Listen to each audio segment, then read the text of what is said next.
And you see, this is why this is why I attempted setup before going live.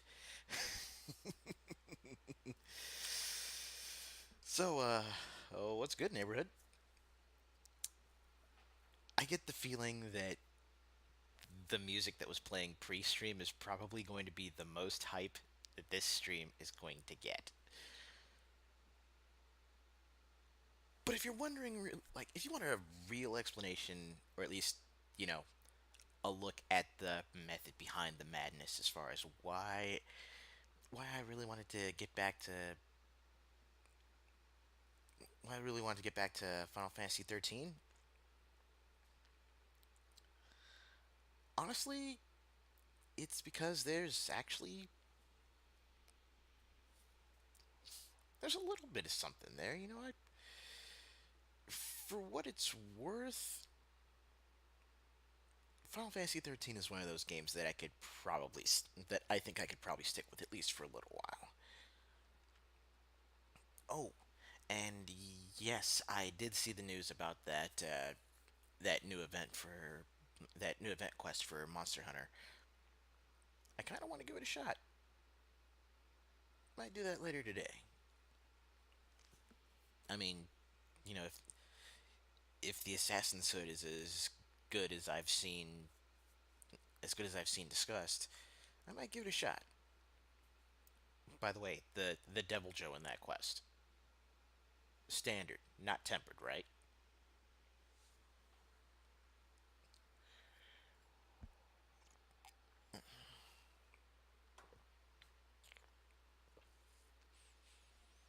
Wait, three?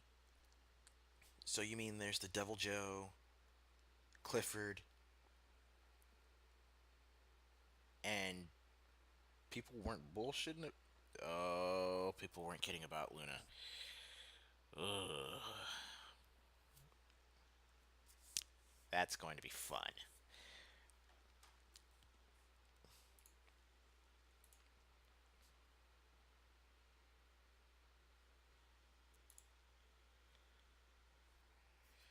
Well, at least it is regular Luna. But in any case, we were going to be getting down to doing some stuff.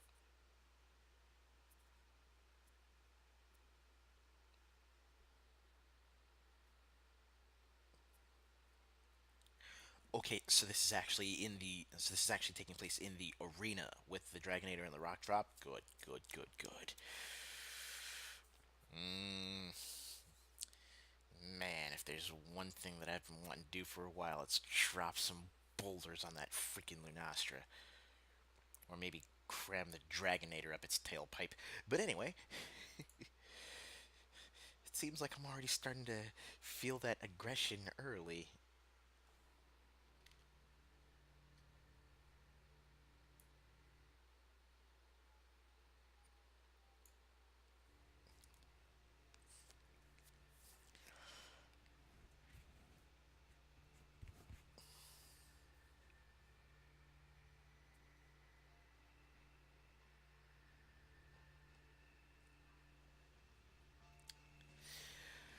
Okay, so the first problem I had with the setup was that when I set the game to actually, you know, when I set it to focus on the game,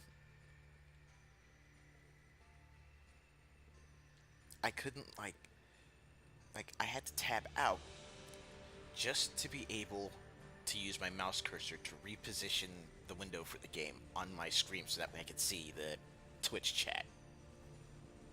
First problem. Second problem. Game only comes in two resolutions. 720 and 1080. Now, I would be playing this thing at 1080 if I could freely resize the window, which I can't.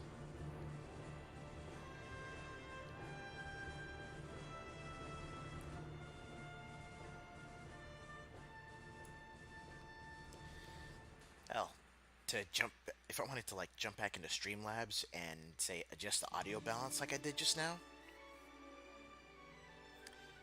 That means having to tab out.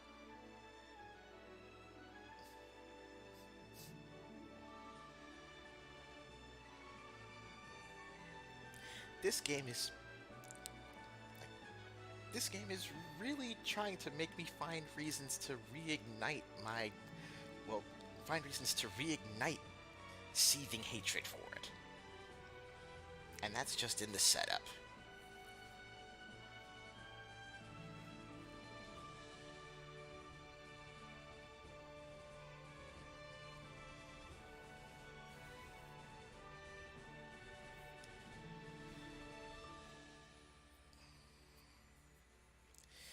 But it could be worse. I could be biting a bigger bullet and playing 13-3.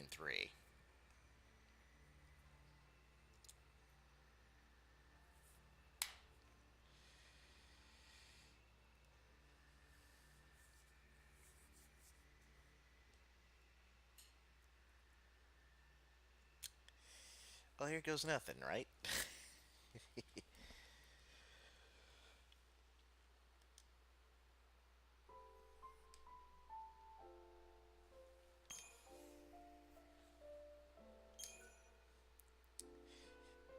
Yes, I want to play it on normal. Shut up.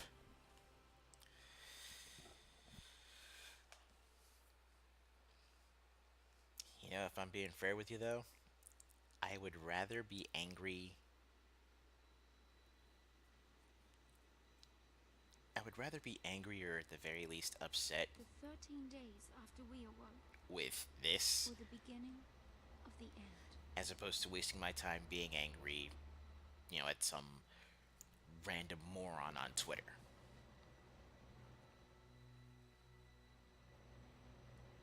I mean, if I'm going to be getting fired up and passionate, it's got to be about something I actually like, aka video games, right?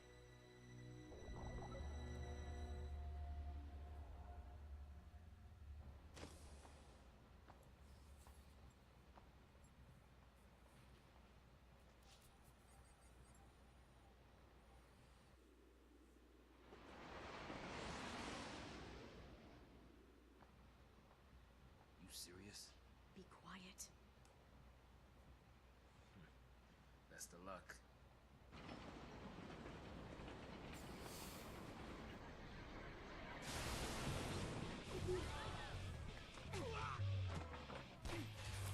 She did it!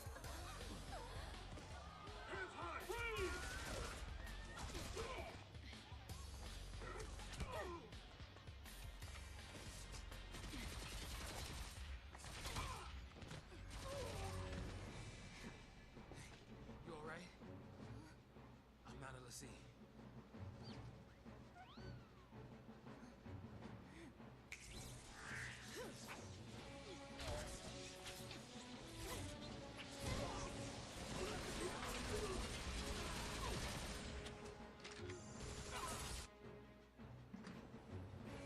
So far, so good. They all want to fight. Good for them.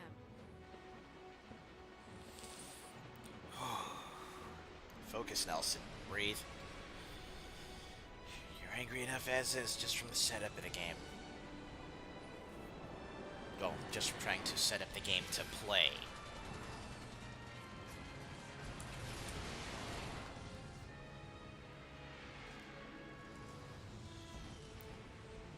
Give me that.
Okay. And now for probably one of the saving graces of this game. That man right there.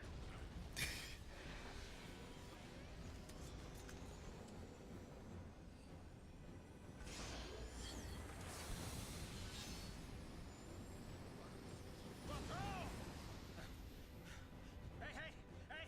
Let's be rational now. It's in the big guns now. What do we do? Watch and learn.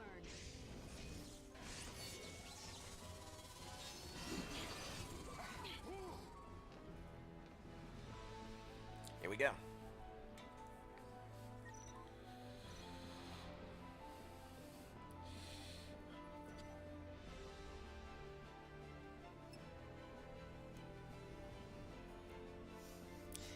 It's it's been a while since I've played this. It really has.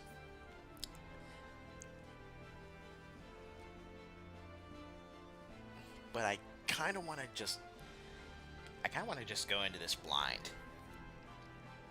You know, figure out the basics, figure out the mechanics for myself, and I don't know. I guess use that to add to the experience of, you know, whether or not I really do want to continue through this on stream or just play through it on my own.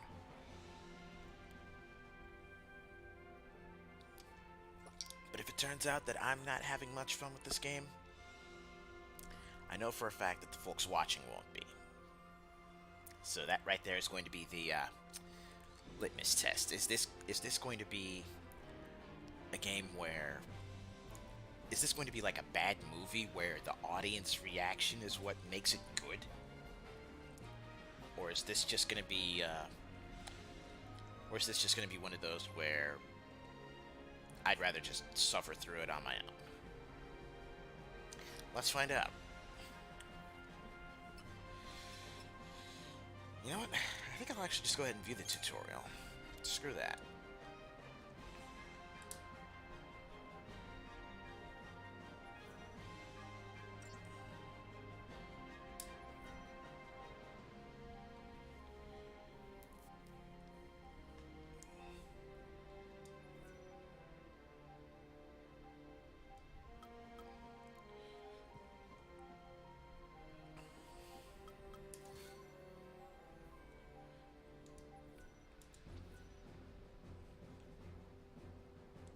Okay, so confirm actions, confirm target.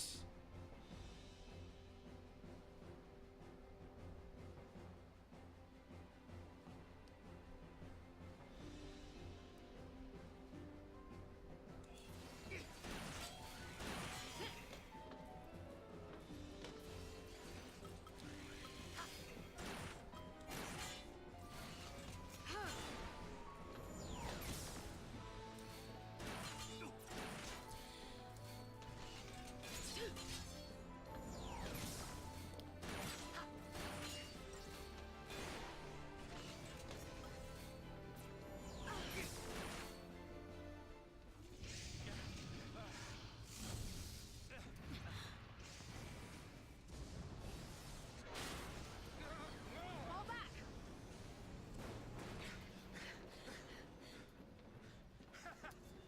Not so tough now, huh? No, no, don't do. Hey, that wasn't like a challenge now, all right? Hey! Coming up!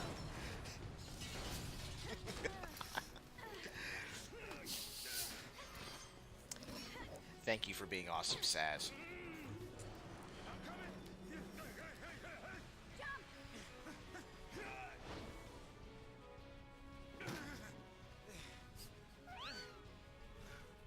And the Choco Chick sticks the landing.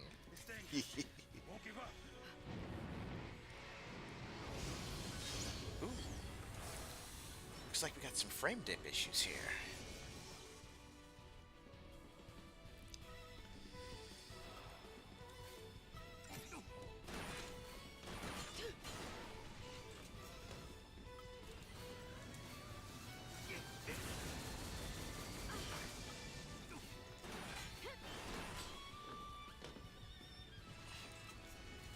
Oh yeah. graphically and especially well, graphically from a technical standpoint, yeah, this game looks amazing. The actual visual design and just, the visual feel of the world and the setting is just it's fucking phenomenal. But it's a lot of wasted potential. Wasted potential due to horrible execution and the director's inane fixation on lightning.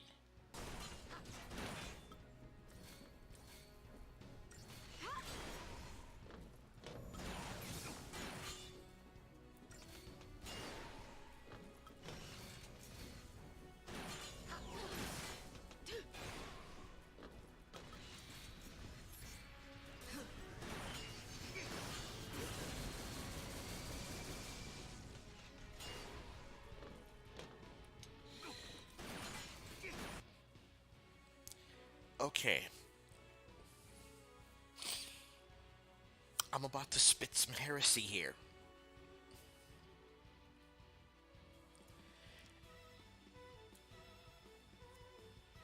Latter half of the game, okay? The latter half of this game, and in Final Fantasy 13 2, that is where Hope literally skyrockets to being maybe like one of the top 3 characters in the game. Just from a character standpoint. When Hope finally grows the fuck up, then it's like, okay, I can tolerate him. And I can even look back on, a lot of his past immaturity and go, you know what? It kind of makes sense. I mean, he's a kid. Hope is a kid. In 13-2, though, yo, I really love what they did with Hope in 13-2, and I am so crushed that they didn't continue that in 3. Alternate timelines and multiverse theory and all that.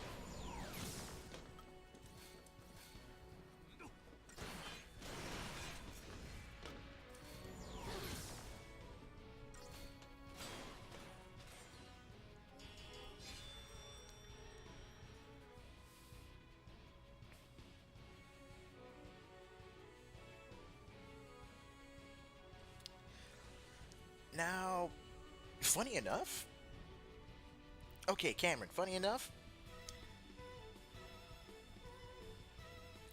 I honestly didn't think Luke was that bad. Like, yeah, I thought that Luke was a bit of a brat, spoiled prince and all that.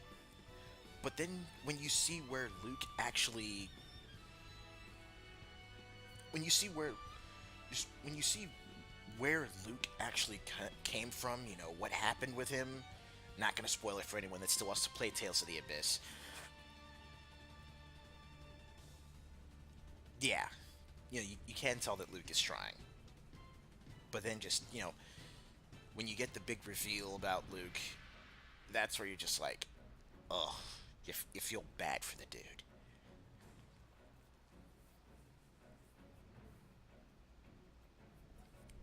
So yeah, no, I'm not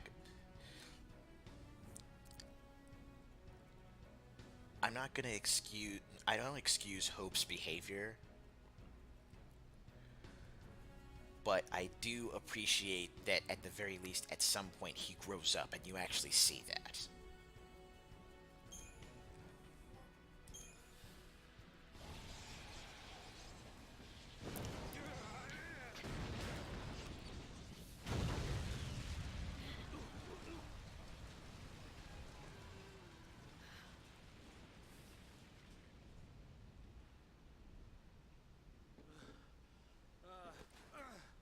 Oh goodness. Whew. We did it.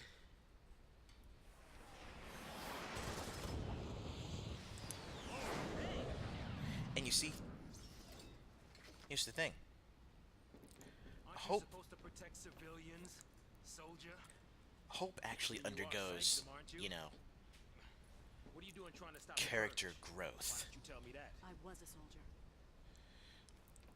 Hope actually Hey, goes through where do you think you're an arc going? of growth. Lightning really, there's no real noticeable maturity or change Yeah, that's a in digression. her between hell between the start here, Better follow up. I'm getting too old for this. between this and even the end of 13 too.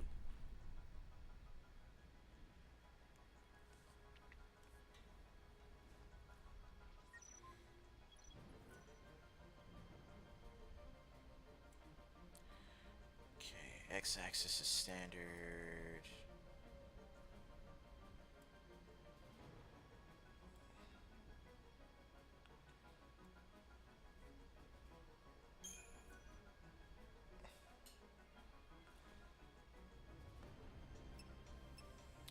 Okay, let's see.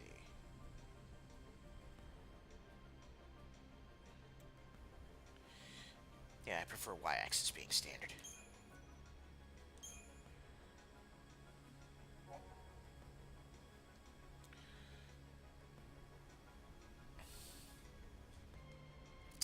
Now for another really big gripe that I, and I'm sure most other people have had with this game.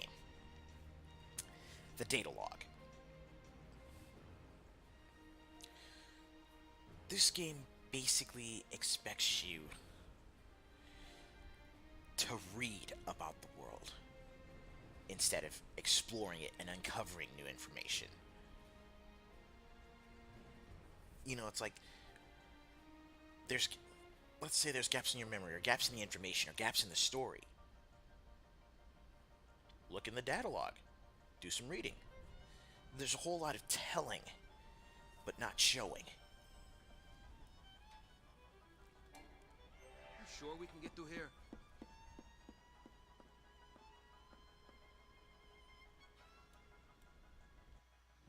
Mm, honestly, no. I don't think that's an unpopular opinion at all. I mean, when you consider Fang and Vanille, you know, their like real connection to the events of this game and the events of the world in general,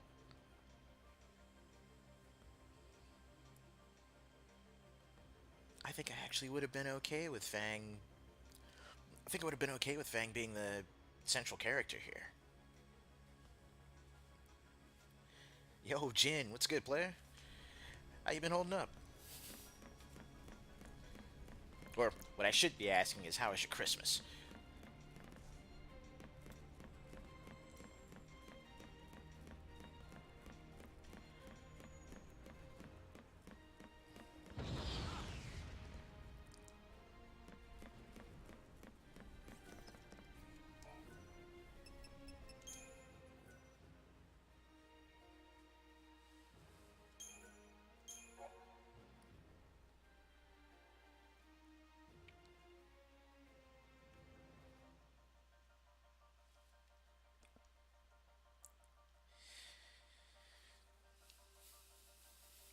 Hey, if you gotta stay busy over the holidays, then it's still good so long as, so long as you were happy and safe.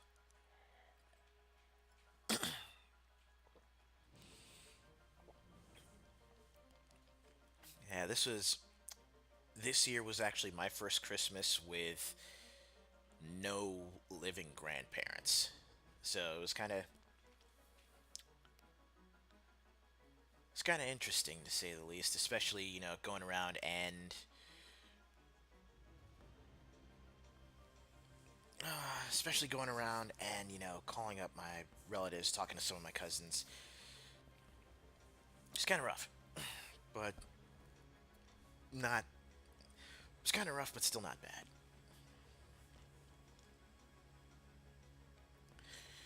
Oh, as for which monitor I'm looking at, oh god, I forget which brand it was, but it was the 22-inch monitor. Because the one I'm currently using right now is a 21-inch.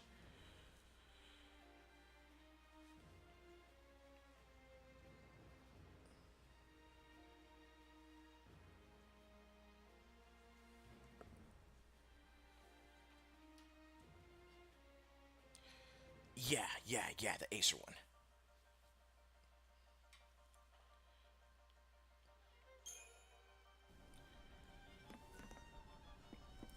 It's a mess is what this is.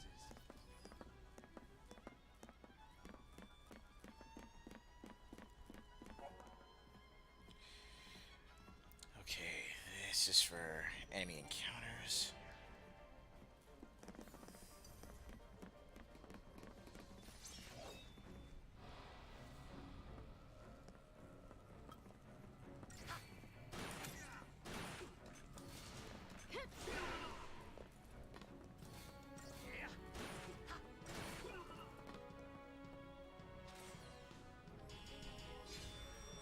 There we go.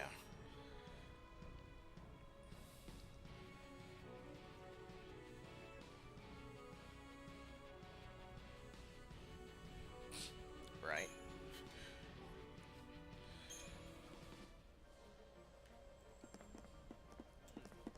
What do you suppose this is? Is the army leaving its toys out now?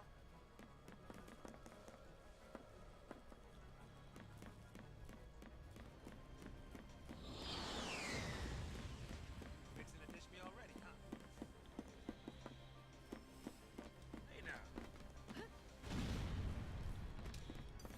Like it or not, I'm sticking with you.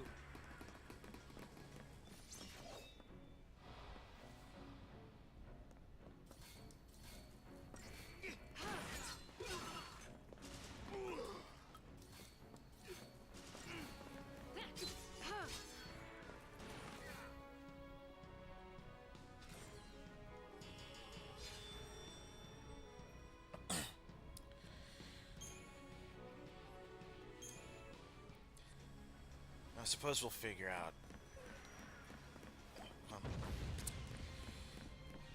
Suppose we'll figure out, what the score actually influences eventually.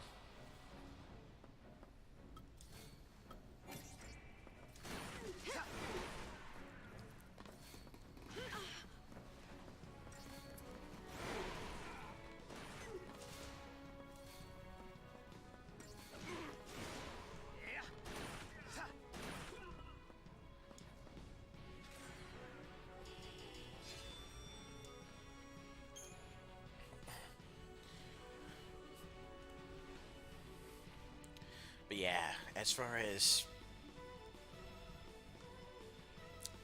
working on the channel goes and just kind of improving the gear I got, I want to get that Acer monitor. And I've been looking at what desk I want. Well, not what desk I want. I've been looking at a desk that I want to pick up so that way I can actually fit both monitors up there.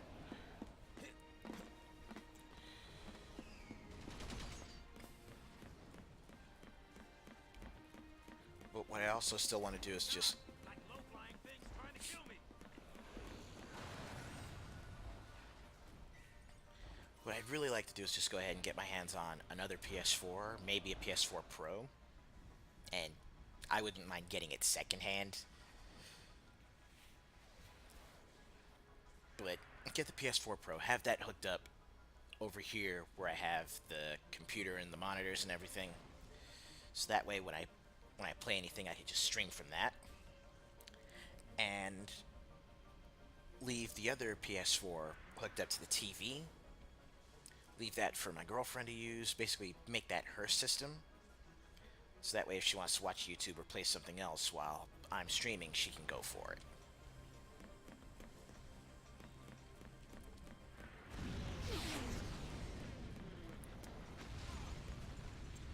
But that will also mean I'll be able to really make use of that capture card you sent me, Jin. Not wanting to get purged, I get. But taking on trained soldiers? Better to die than get sent to Pulse. It's hell for Brimstone.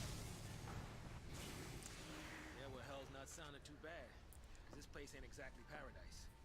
Domesticated peacekeepers. Nothing to worry about.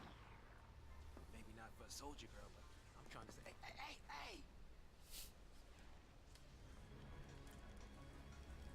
Guess we, gotta fight again, huh?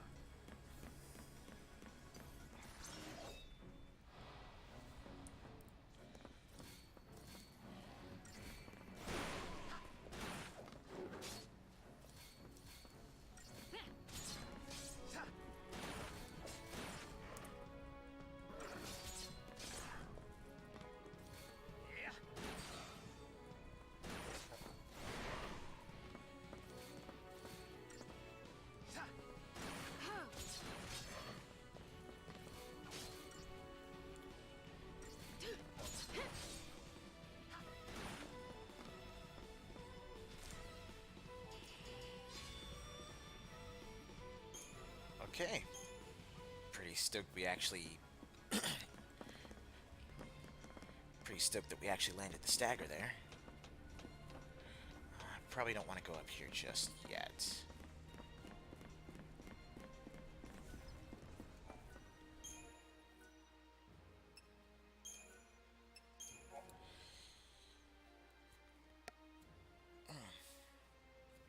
Ooh.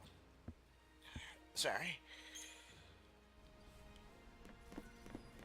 Yeah, you must be real nice from up there.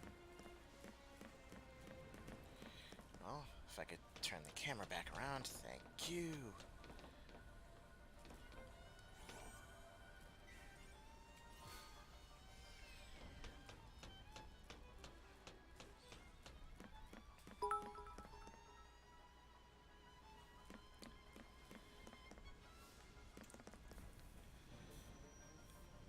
You know, a cool 500.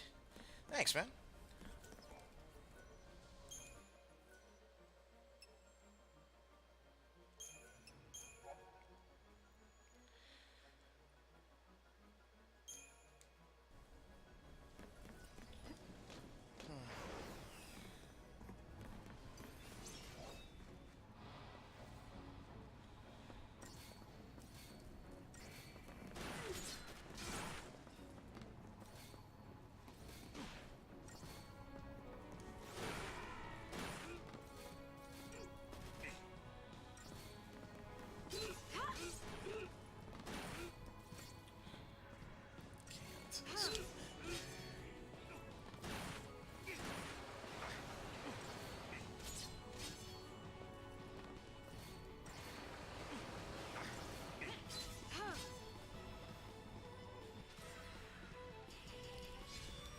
Still got the 5 stars.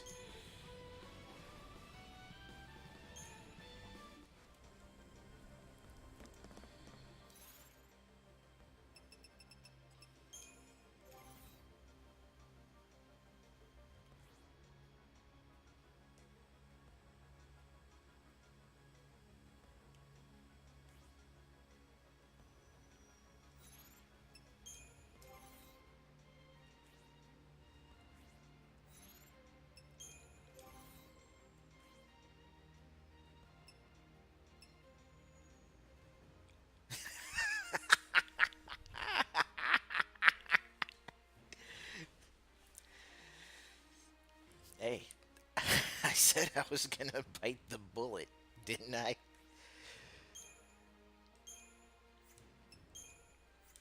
And as I'm sure you can imagine, this game has already been providing some gripe fuel.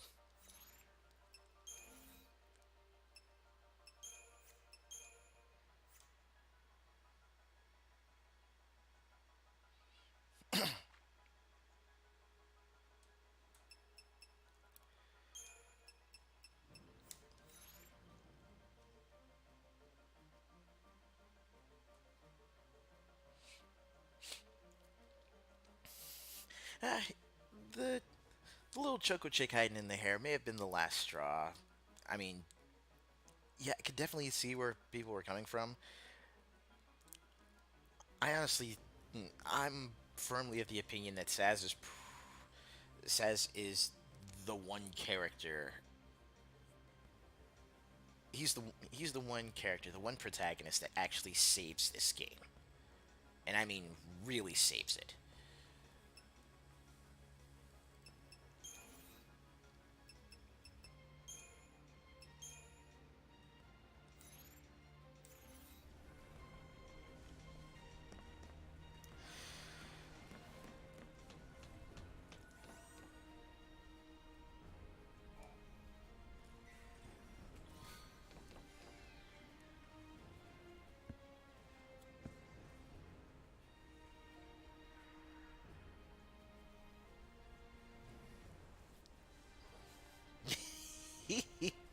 Personal reasons, I get you.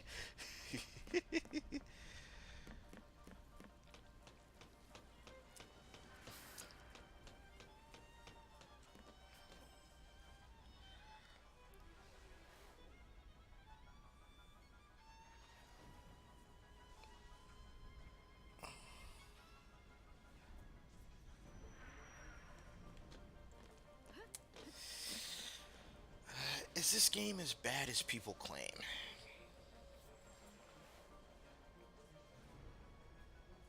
What makes this game as... I'll just say it right now. This game isn't... It's not good. But what makes this game as bad as people claim is that there is so much potential here. And in terms of execution, it can... On a lot of fronts, it blows it. Cold-blooded murder.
Preemptive strike. Rebels. So much for the element of surprise. It would have been a bit more of a surprise if she didn't holler preemptive strike beforehand. Ugh.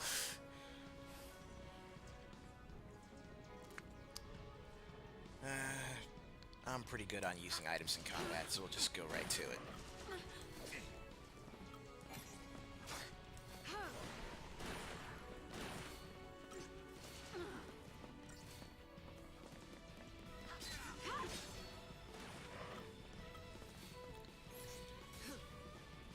owe ya.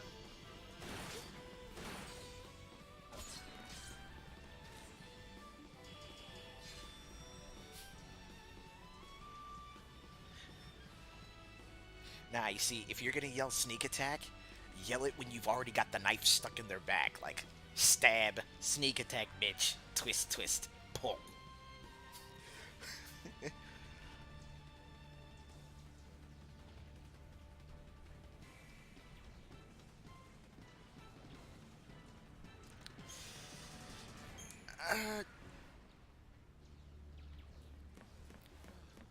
Not really. Well, dancing kinda. Do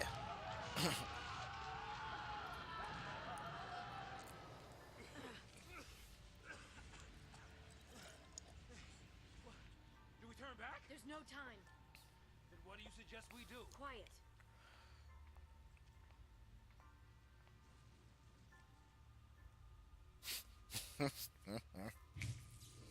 The day the bridge fell. Hey! Wait! No, don't leave me! Let go. No, hell no! You're my only way out of here! No,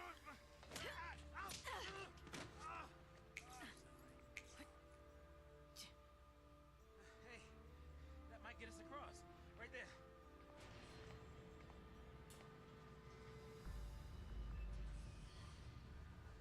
Right? Looks that way.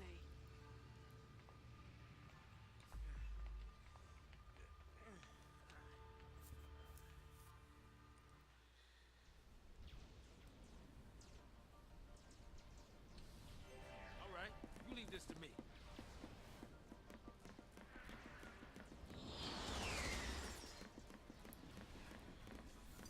Hey, this way. Come on.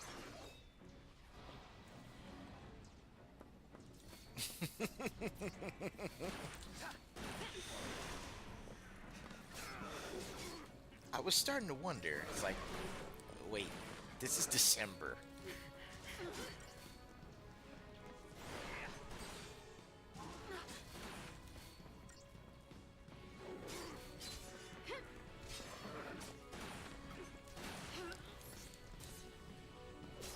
I appreciate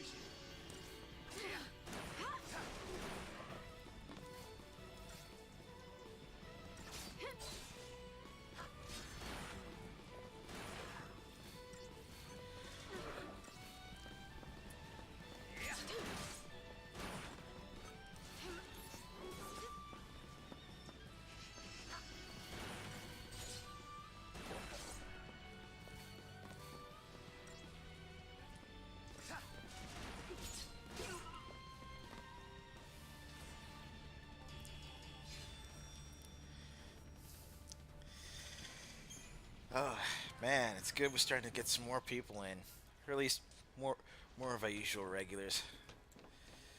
It's always good hanging out with you guys.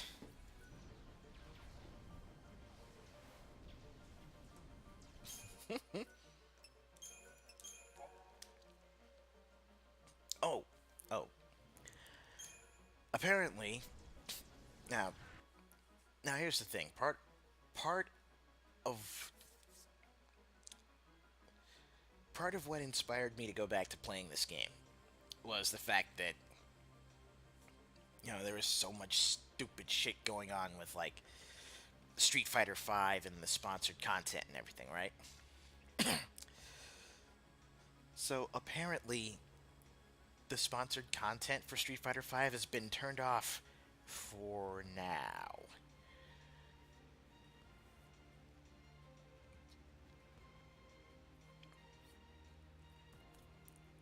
Now, I was reading up on some of this stuff, with how it's only been shut off temporarily, and I'm sitting back here going, why why is Capcom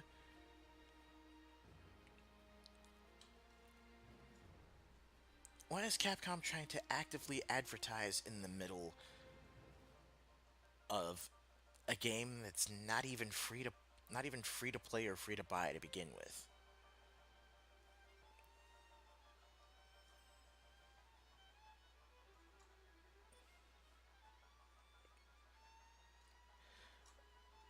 Okay, who who do you get who do you get to take on in 14?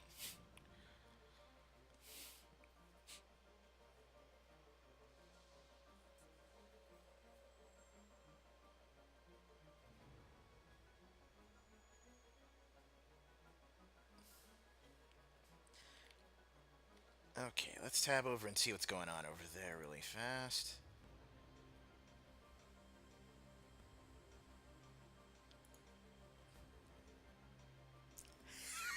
Oh yeah, that's right.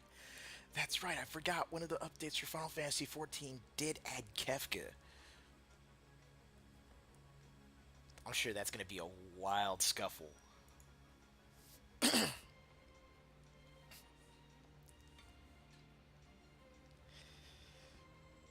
And yeah, Jake's been out there fighting the good fight on Blizzard. Like, good on you, man.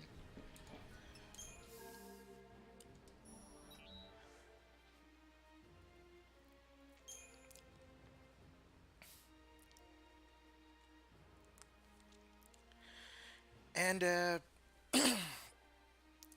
yeah, I'm pretty sure we've mentioned this on the show before, but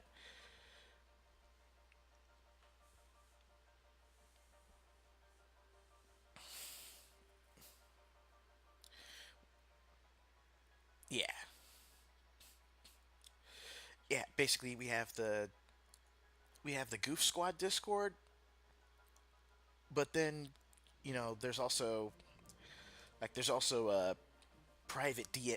There's also a private DM chat where Jake, Oliver, Zengar, and myself, where we actually discuss topics and stuff that are going to be going on the show. So it's more of a you know pre-show meeting place in order to get everything in order, or get as much as we can in order before we go live every week.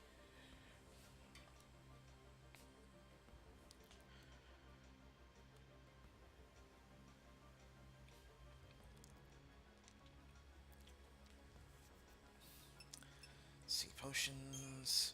I'll probably do one just to make it an even 20.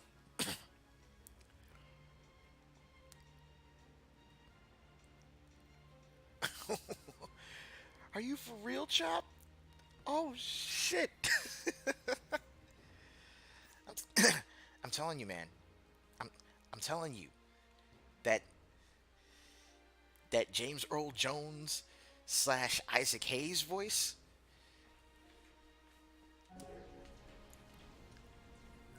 I'm telling you, that's gonna get you into some interesting kind of trouble someday.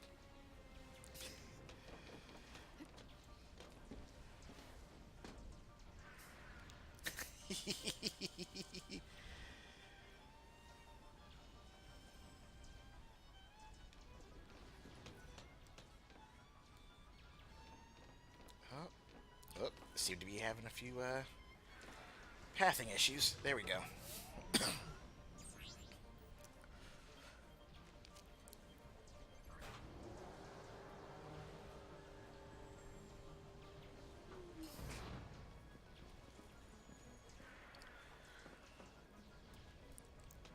Not our lucky day. Okay, nothing back this way.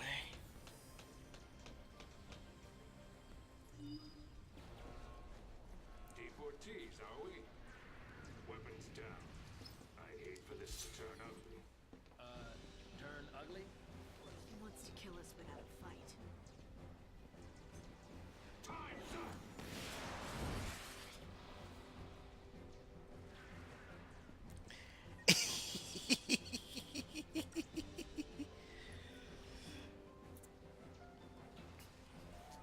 Okay, staggering.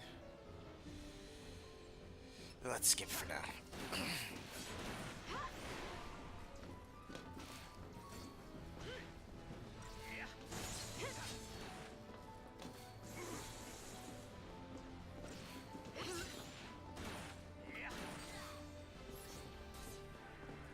appreciate it.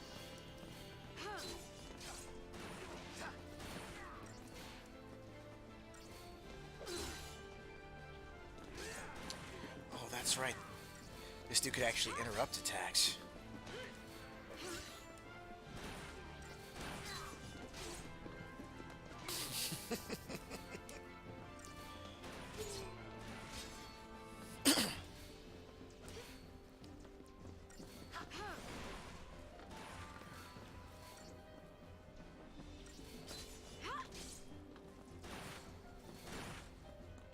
And this'll do it.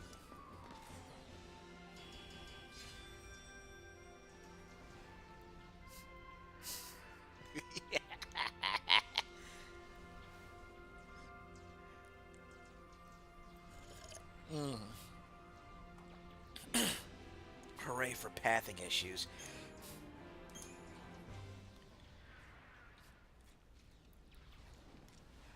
So, soldier. What's your angle?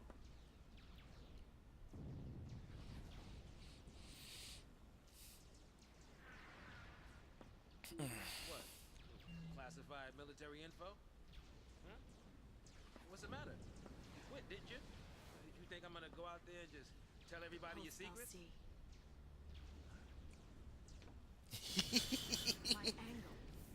I'm after the Foul C. Netcode is atrocious. And then just Still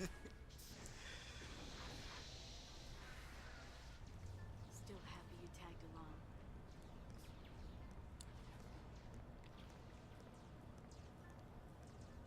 Didn't have a choice.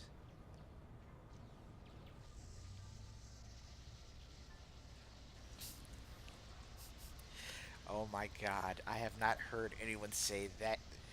I have not heard anyone say sit your happy meal ass down in a long time. I would like to thank our brave false pioneers and express our best wishes for a successful relocation. Your noble and selfless sacrifice ensures the continued safety and peace of our society. Were it not for this remarkable gesture, every resident of Cocoon, your family, your friends, your neighbors, would be exposed to the dangers of the world below. By choosing to leave Cocoon and participating in this migration, Migration? More like extermination. Huge. You stay here. So sorry. I didn't mean to. These people need heroes.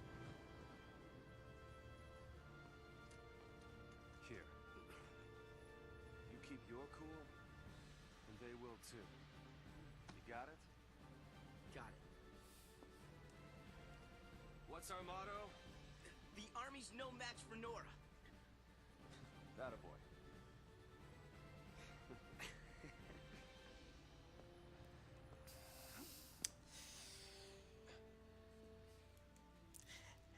And now for the next divisive character.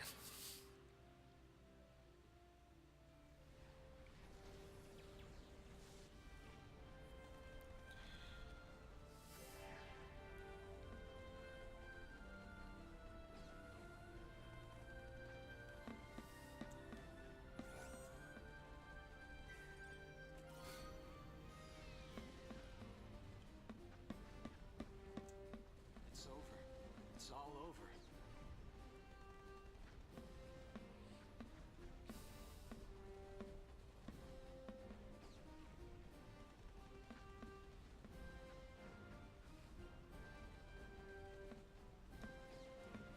Just gonna die anyway. Never should have fought back.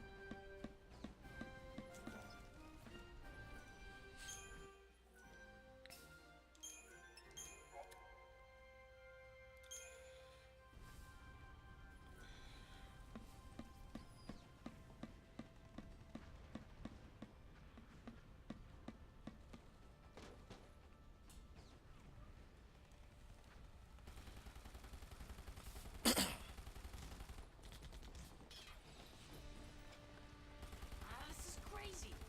Then take a nap. Really? Can I? Sure. And when we're taking a dirt nap, you can save them all. No, that's even worse. No dirt naps today. We're all in this together. Our Yeah, enemies, there's something on my Cthulhu screen. Sanctum. Their dreaded Psycom, no less. What's the dread? Psycom's nothing but a whole bunch of bluster and bullying. They got nothing on Nora. Well, we are the heroes after all. Let's prove it. Yeah. Sanctum's gonna pay for this.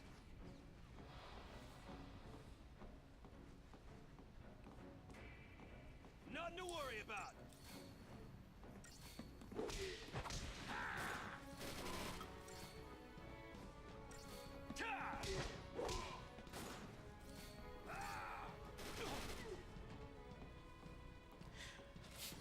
You notice that the ones with the guns are actually doing the lion's share of the damage in each of these fights. Or, you know, with weapons in general. Now, I'm not gonna begrudge a man who thinks he can actually, you know, go head up with an armed soldier, you know, fists first. Alright, I kinda dig that. But Sabin, he ain't. Tifa, he ain't.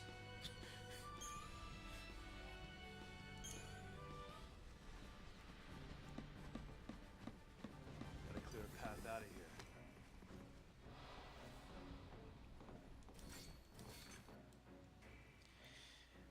Okay.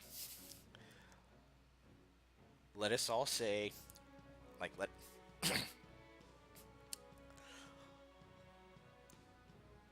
let's just agree on this.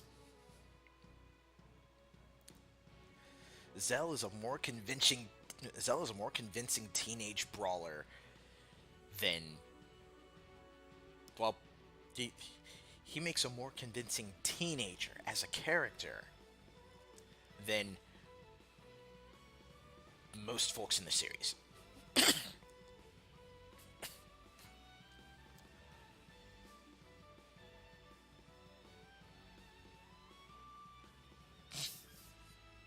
Yeah. Yeah, I guess I do. I guess I do in some ways root for the underdog.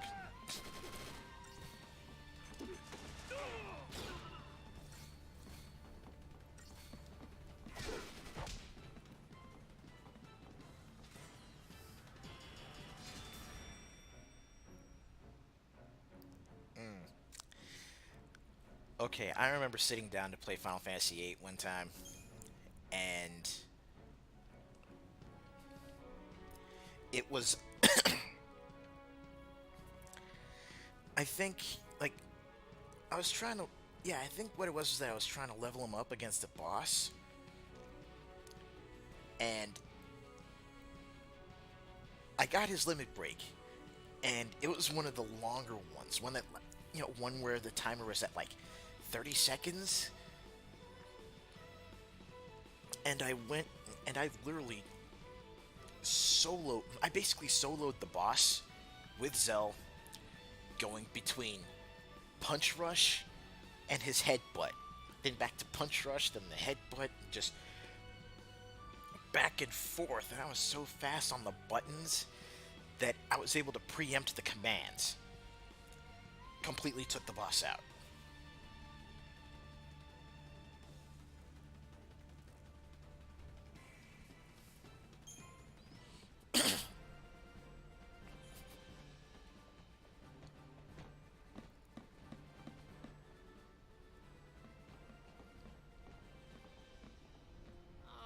No more.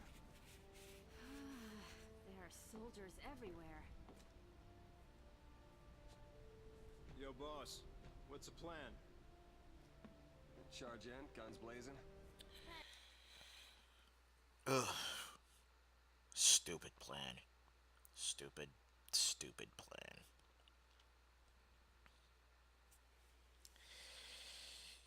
You charge in guns blazing, and then you're stuck having to worry about those that don't have guns getting caught in the crossfire. Hey, that's not a plan. Real heroes don't need plans. Bullshit! Bullshit! Bullshit! Bullshit!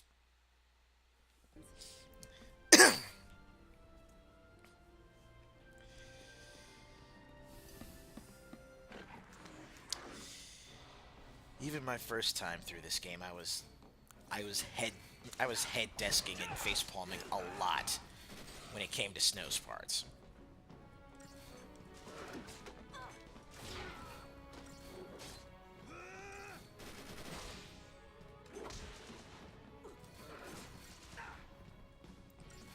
Oh, yeah! You see that?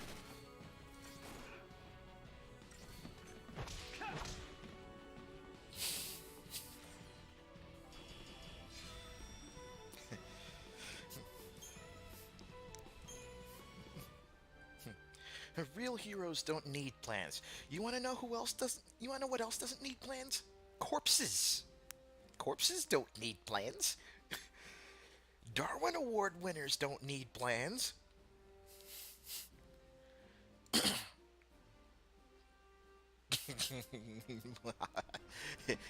plan as always. Hit him hard, hit him again.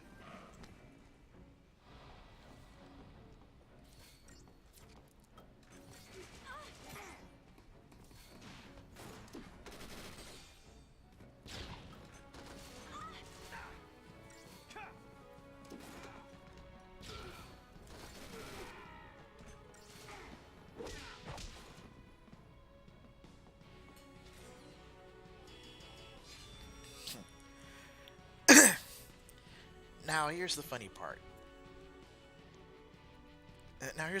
In this battle right here, I actually played it smart, and while they were laying down suppressing fire, I tossed in hand grenades, and I did a hell of a lot better than going the usual Snow route.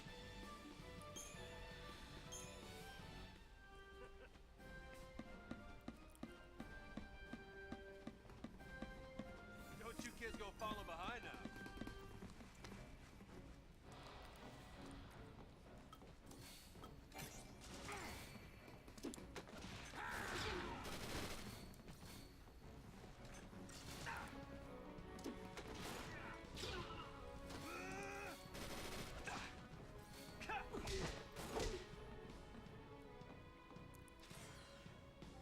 And no, it never ends well for flower ladies. Excuse me.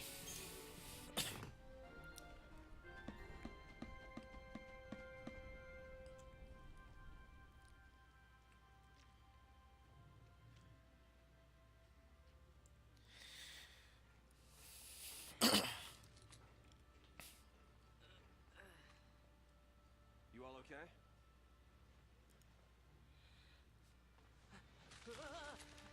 Boy. Careful with those. Don't worry. No one's moving to Pulse today. We'll clear you a path out of here, so be ready to... Let me fight Yeah, with you. you can't expect us to just sit here. help. Yep. Please, let us help.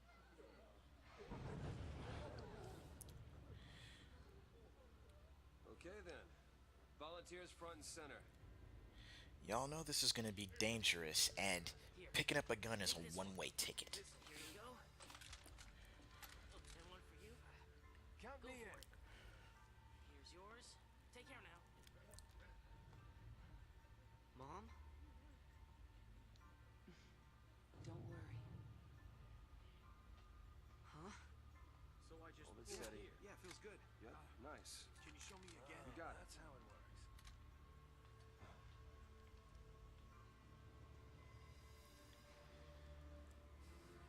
You sure? Yeah. Moms are tough. Right. It's the last one, boss. All right, last one. Somebody take it.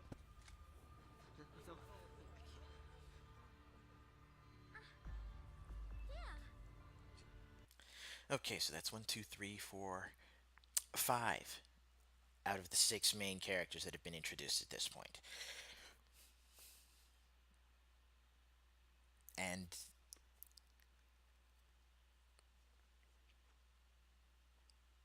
at the moment, there are only 2 that I have no problems with. The Negro and the Aussie. You think on that for a second.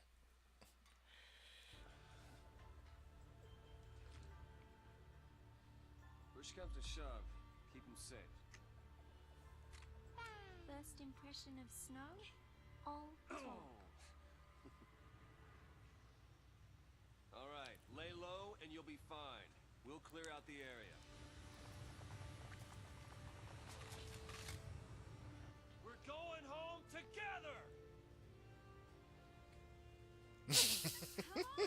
Everybody up!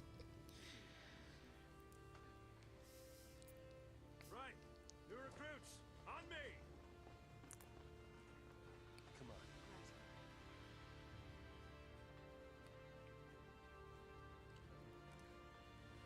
Time to go, kiddo.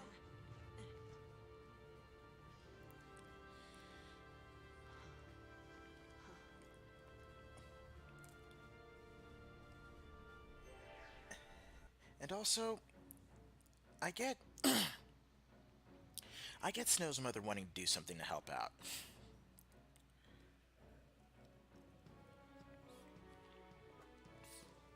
I really do. But don't you think your efforts in protecting your son could have perhaps been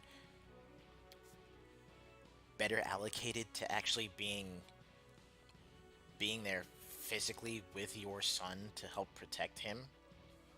Or maybe you being there would be, the kind of moral support he would need to actually stand up and help protect others. We're not losing to SciComm, you hear me? This'll be a piece of cake.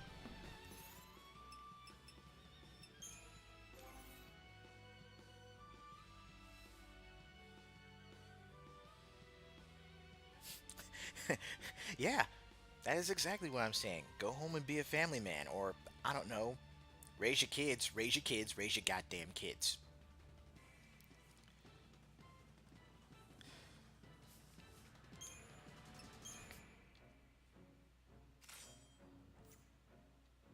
Yeah, be a parent.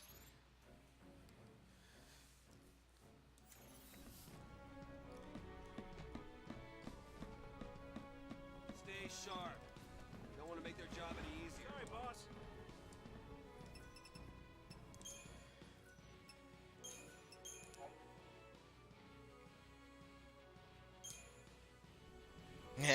Have you not played a Pokemon game?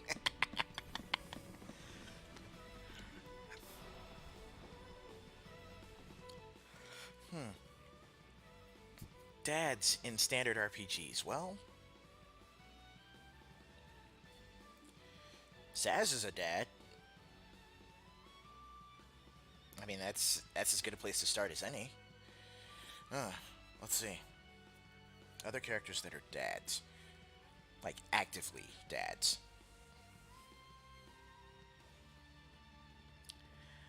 I'm hard pressed to think of one.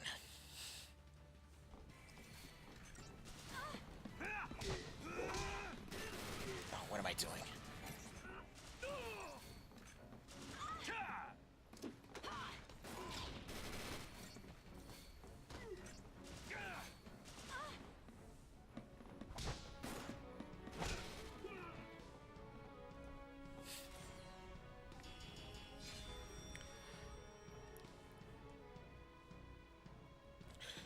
Oh yeah, checked. A deadbeat dad, but yeah, he's still a dad.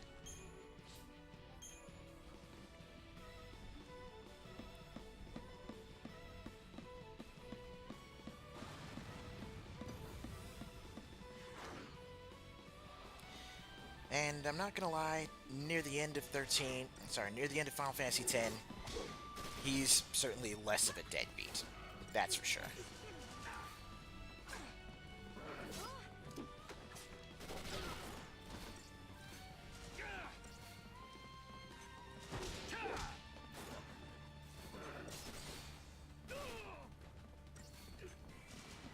You see that?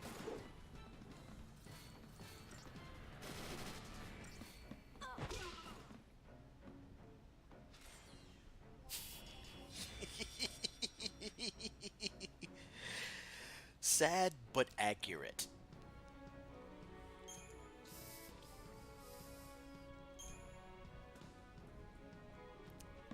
All right, let's shake things up a little. Mobilize Beta Force! Put down the resistance!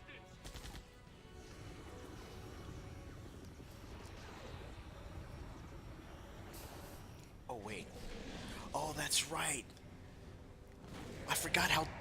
I forgot. One of the.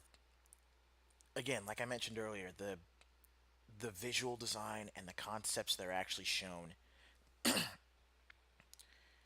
the visual design concepts that are shown in Final Fantasy 13 are really solid. Case in point, Heroes don't run from fights. behemoths. I absolutely love how they did the behemoths here in 13. Sorry, yeah, 13. Why am I mixing up the numbers?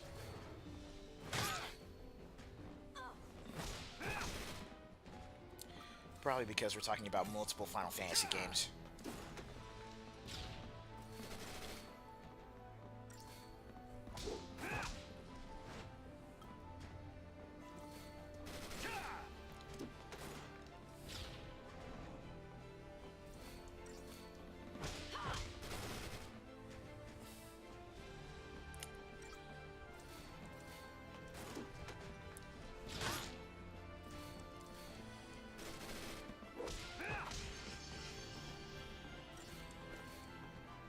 Heh.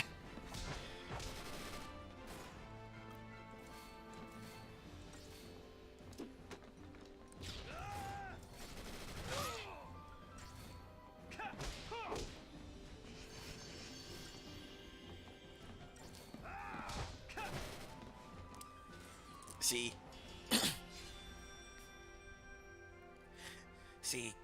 Cameron is asking the important questions here. Like, if you're trying to decide between Persona or Dragon Quest, it really is a matter of just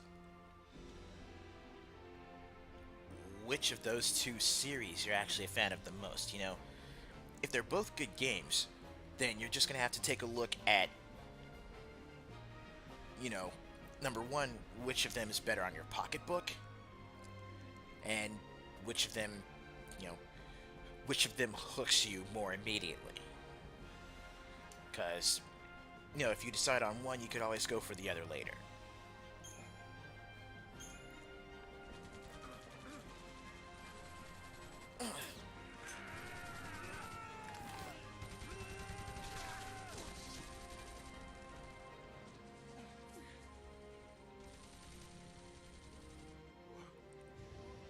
Do y'all people not understand the meaning of cover? No! We Stay down.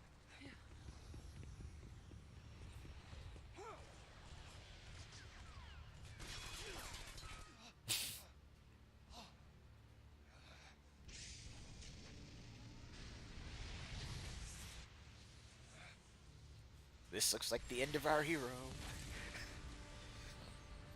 I told you, didn't I? Moms are tough.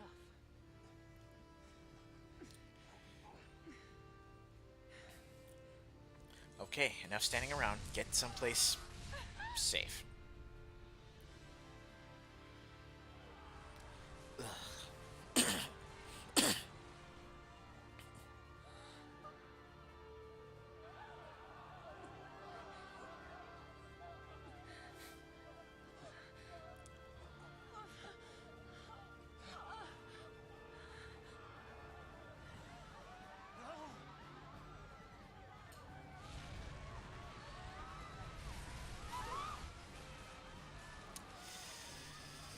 That's gonna be a lot of chunky salsa down there.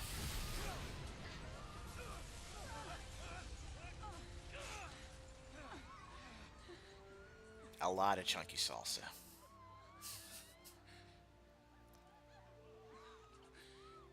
Get him home. Please. Hold on!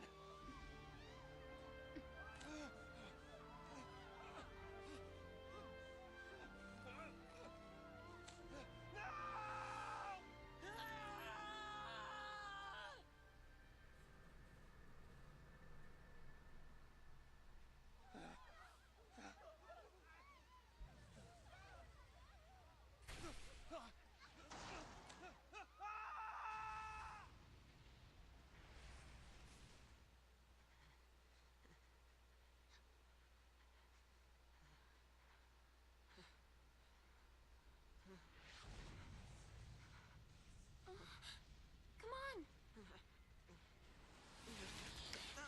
We have to move!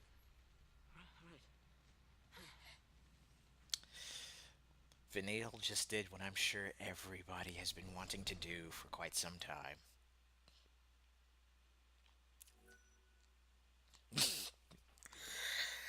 Ooh, and I thought my chunky salsa commentary was bad. Well, morbid.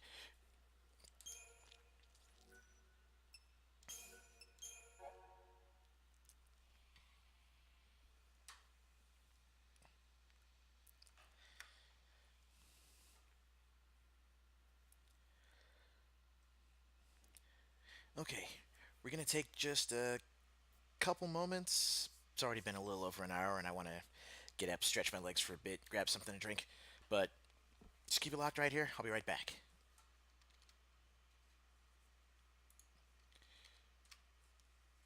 And boom.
Those people won't even live long enough to die on Pulse. That was the idea. What? Sanctum logic. They conjured up the Purge to eliminate a threat. I mean, why carry the danger all the way to Pulse? Why not just stamp it out here? Execution masquerading as exile. That's all the Purge ever was. Relocation to Pulse. How does the government get away with pulling crap like that? And you knew this was gonna happen? The Purge was PSICOM. Private Sanctum troops, not the Guardian Corps. PSICOM, Guardian Corps. Soldiers are soldiers, aren't they? Pulse Foul C and their l'Cie are enemies of the state. Tell a soldier to kill an enemy, and you really think it's gonna matter what uniform he's wearing? Might have mattered to that one. Couldn't shoot. Got himself shot instead. How about you? Order say shoot, you pull the trigger? Fine. Forget I asked. Asking the real questions, though. Wait. What?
All right.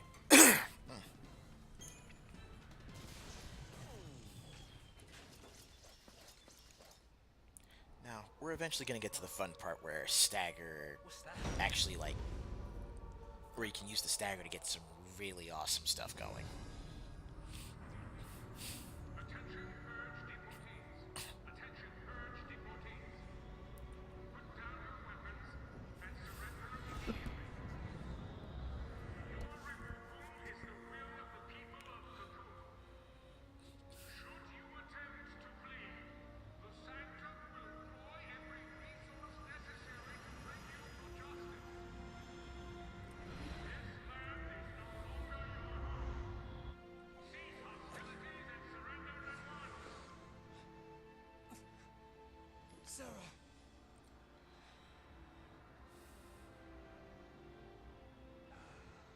Just what you were looking for.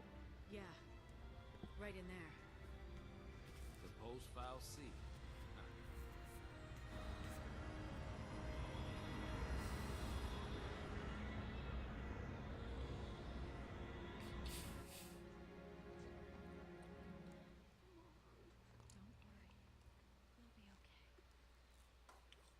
We'll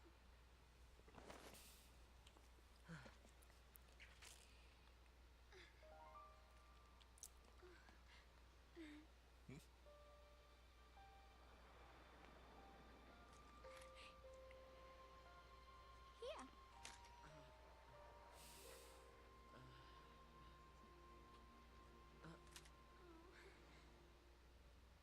It's too much, isn't it? Face it later. Ciao! Hey, wait!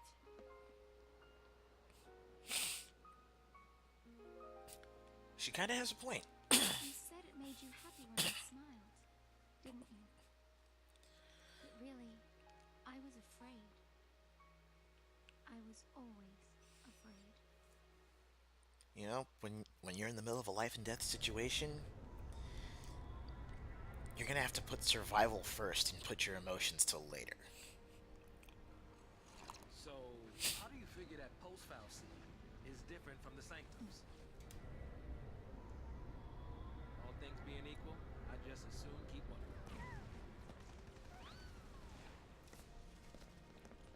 Time to jump. Yeah, I know. Hey, hey!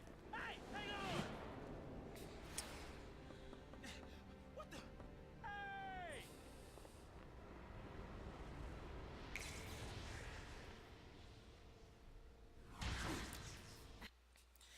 Also, that that right there, that that tech that Lightning had, well, has, that could have been used for some real interesting stuff. I mean, not just like altering combat flow, but that could have been used for mobility and exploration if there was more of the world that you could explore freely. But anyway, and yeah, sociopathic.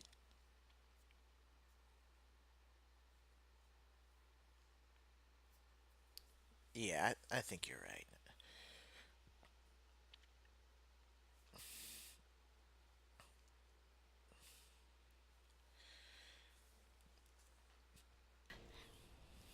Damn. She can do it, so can we. No, you can't. Sass, what are you doing?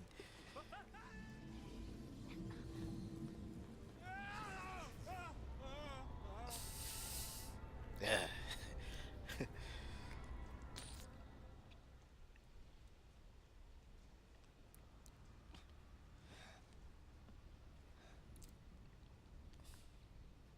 Come on. Come on.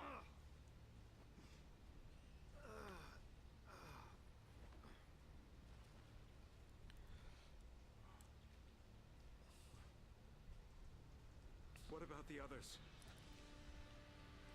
Yeah, again, if it's life and death, if it's your own life and death, or if you've got an option to save someone and you can, Of course not. you'll have to put your fears and your emotions aside for a sec. Hey, get a grip, man! What's wrong with you?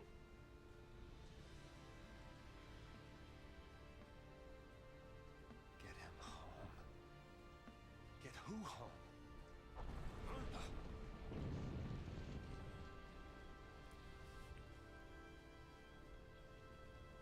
Toss me that. Catch.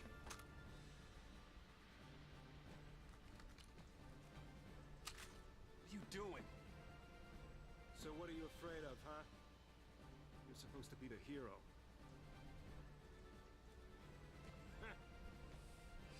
She's waiting there, ain't she? Your lovely bride-to-be? Isn't it about time you picked her up? Boy, you point that gun at me again, it's going up your ass before I pull the trigger.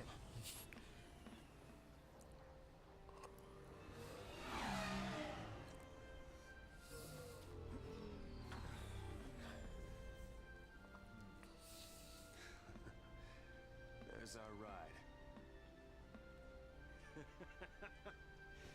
Now you're talking.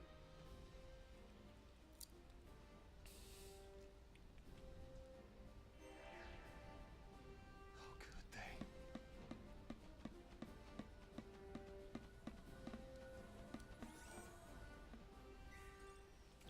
Standing there ain't gonna stop us.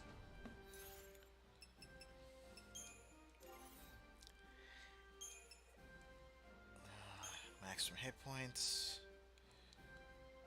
Oh. Okay, yeah, the power circle is another weapon form. He doesn't use magic, so I'll just bump up his strength for now. And yet, in the midst of all this, in the midst of everything that's going on,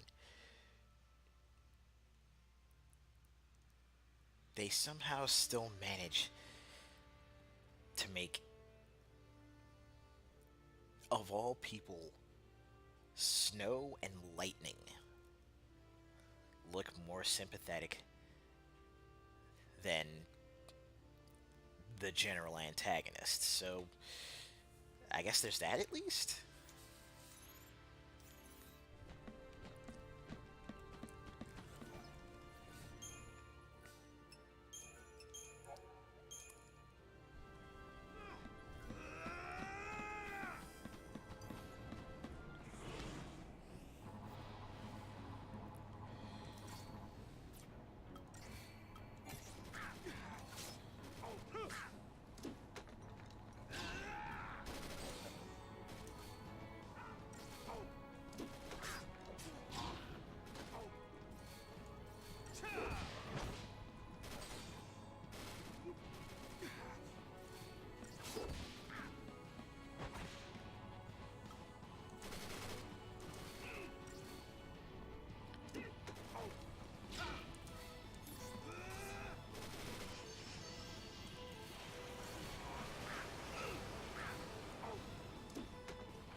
Exactly.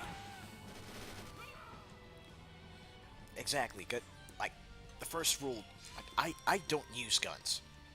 I, I just, I don't use guns. I've never been around guns, aside from, the few times where my dad was in uniform back when he was a police officer, right? But always, first rule, whenever you're handling a firearm, do not point that muzzle at anything you aren't willing or will not be aiming to destroy within. Don't point a gun at anything you aren't willing to destroy or that you aren't aiming to destroy within the next second.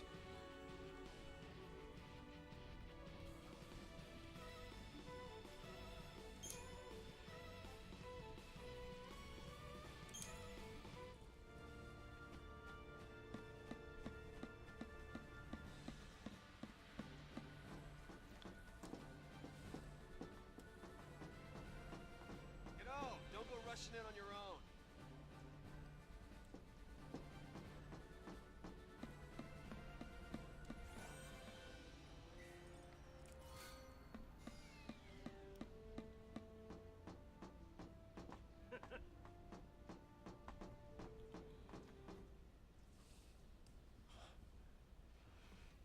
I want every weapon ready to fire. Stay sharp. All right, on my go. Right.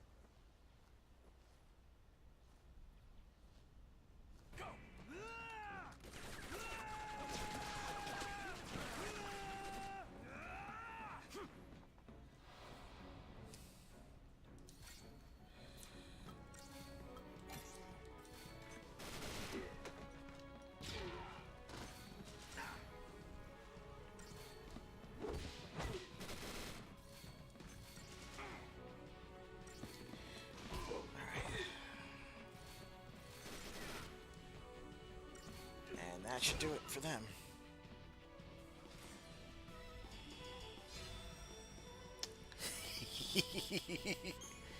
Yeah, we definitely got to do the Snake Eater camping trip, though. That has to happen.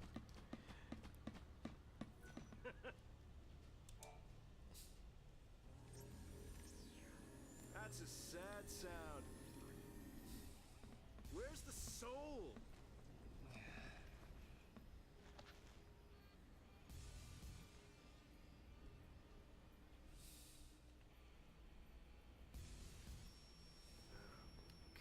Hey, Godot. Yeah? If you don't know who you gotta save, you just protect them all, right?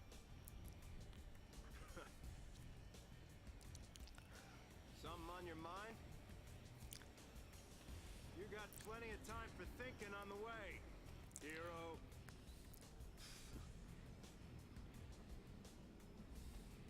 Yeah.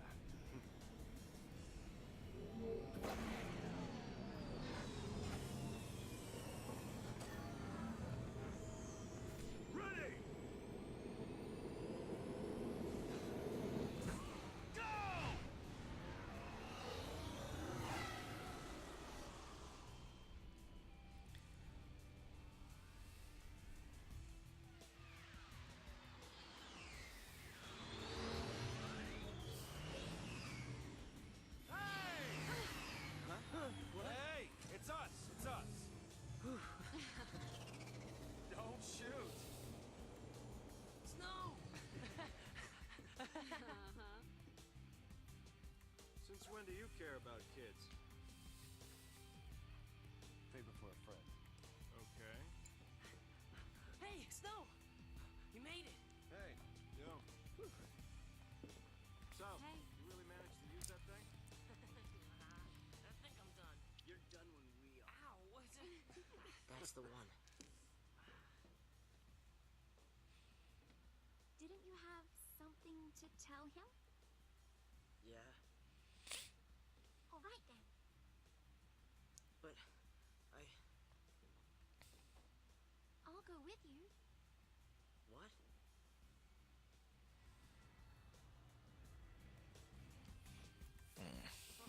You have no idea what it was like. Oh. Everyone safe? The army's no match for Nora. I meant the kids. All accounted for. Okay. Let's keep it that way, all right?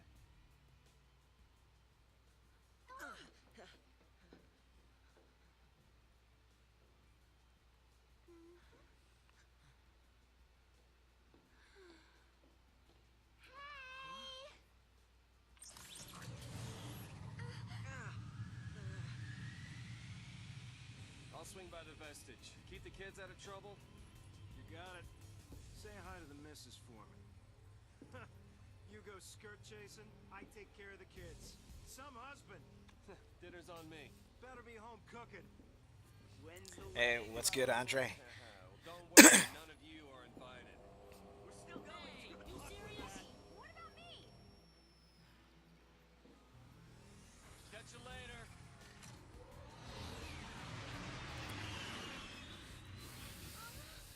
Oh.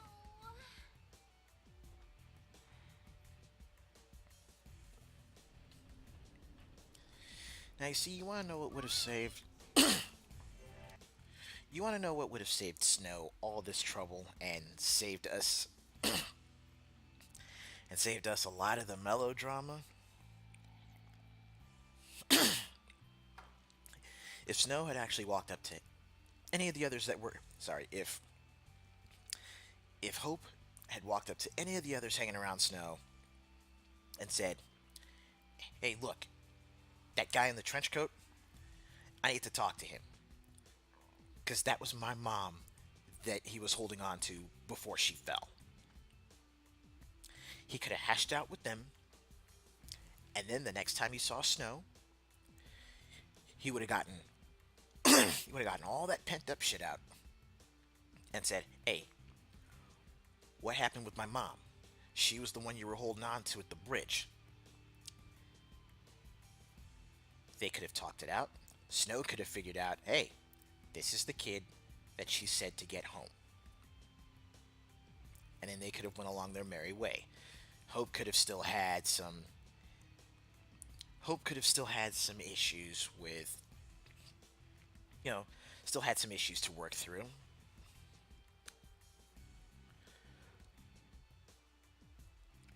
But a lot of the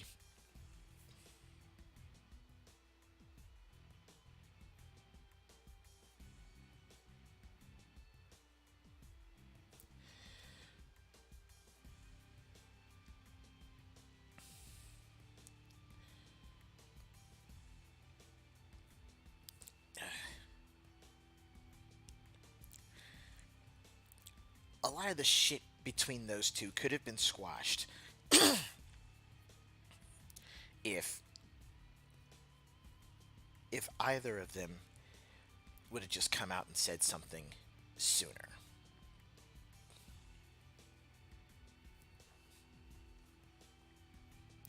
Yeah, Snow could have been a fucking mentor. Like,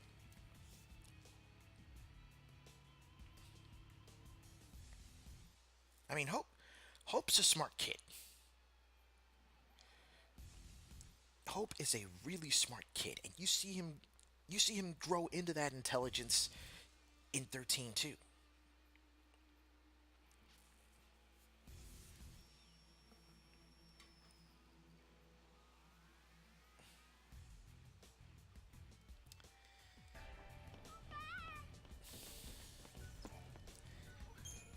yeah, characters tend to not talk shit out until it explodes into something that it could have been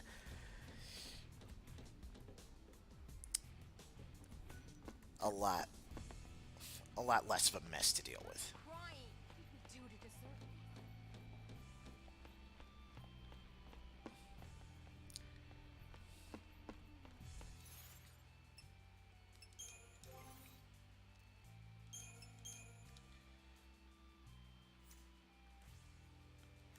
Oh yeah.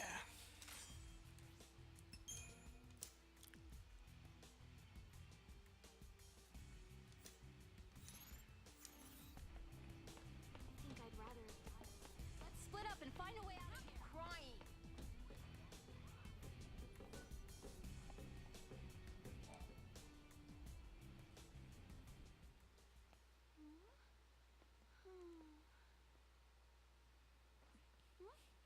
You okay?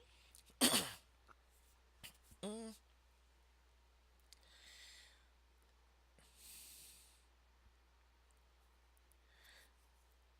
Now, my take on that regarding 15, while I do agree with you on that, but I think the one thing that 15 actually did right was, again, the character development you know, as Noctis starts, as Noctis starts to really, he starts to really open up to Ignis and Gladio. I mean, even though he's royalty, it's one of those things where, you know, Ignis and Gladio were more, they were still a little higher up the totem pole because, those two were more or less, his caretakers, right? Meanwhile, the one he's actually on more equal footing with is actually Prompto. So there could have been more instances for, those two to talk it out aside from just the scene where they're, you know, sitting on top of the inn and Prompto really, really lets it all out, really bears his soul to Noctis, right?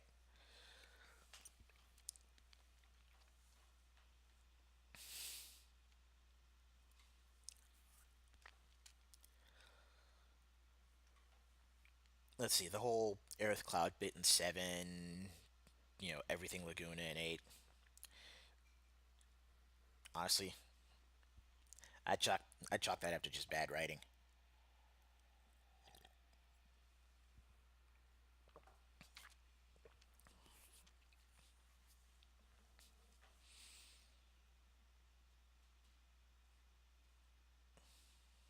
I want to tell him. It's just that.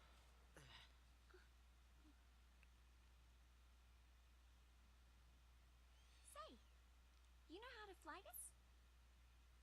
Yeah, I think so. All right. In you go. That way.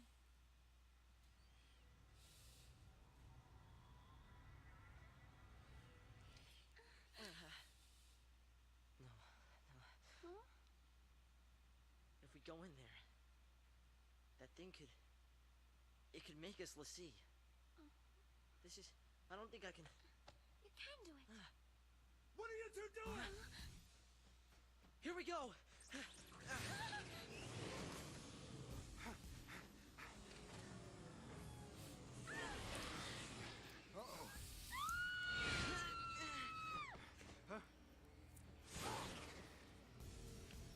Get back here! 8 was actually another Final Fantasy VIII is another example of Fal'Cie. games in the series It had with our a lot of future. wasted potential in the finished And our product. fate.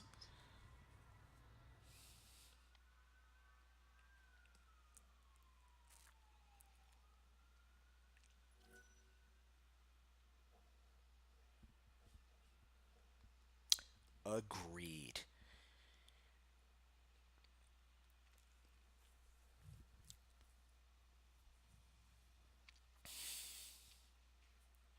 Oh yeah. No, Squall is well, Squall's a much better character in Kingdom Hearts because, by that point he's actually grown the fuck up.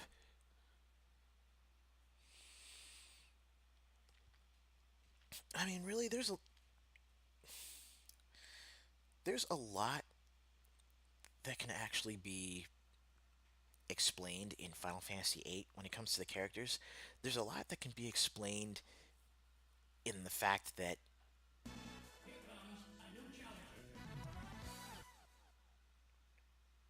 well, aside from Chain Affinity being awesome for following, there's a lot that can be explained in Final Fantasy VIII with the fact that all your main protags are kids. None of them out. I think there might be only one of them that's even close to voting age.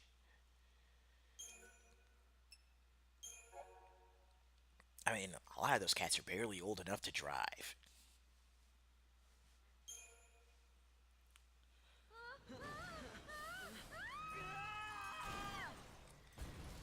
And yet you've got them basically fighting as child soldiers.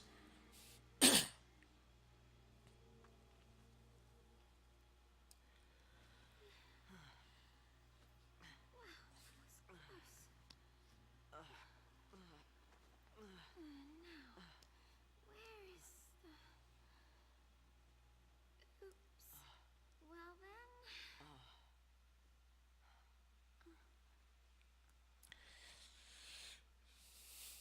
That's true. That's true. Guess it's just us. What did you expect? Even soldiers know not to go near the Fal'Cie. You become a Pulse l'Cie, and you're finished. What do you mean, finished? Haven't you heard, Miss... Vanille. Huh? My name. And yours? Hope.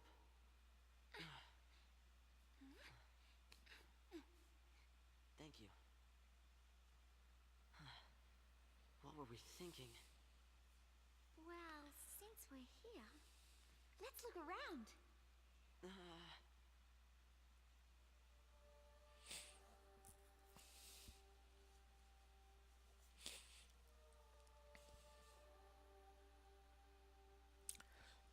Yeah. Oh, check this out. Hey! Vanille, where are you?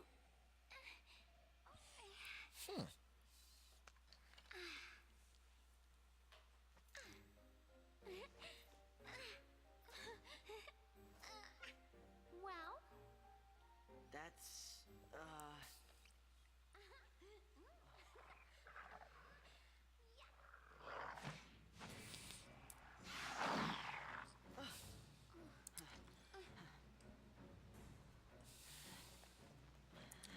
We can only hope. no daydreaming now.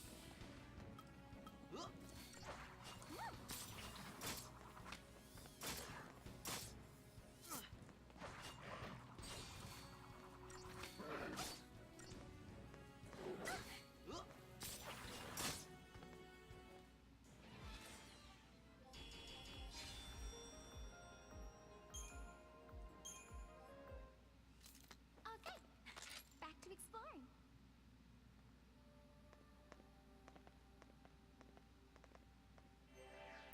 Better stay close. Okay. Trying to take a look around, see.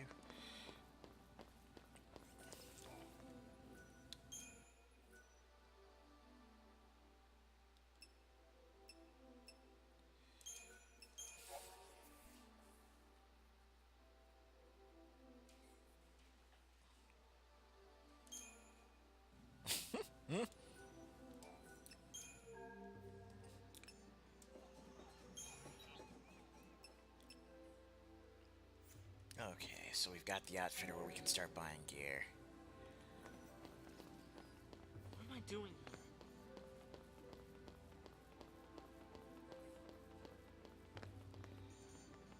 Okay, that's where the... Are you sure this is the right way?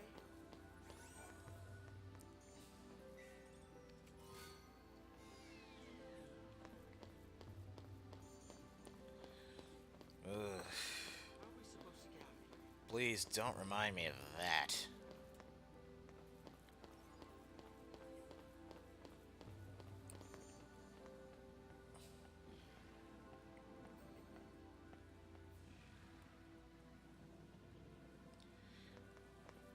Let's see if we run back from here.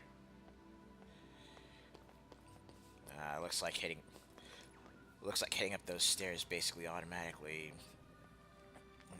forced that particular monster to run forward.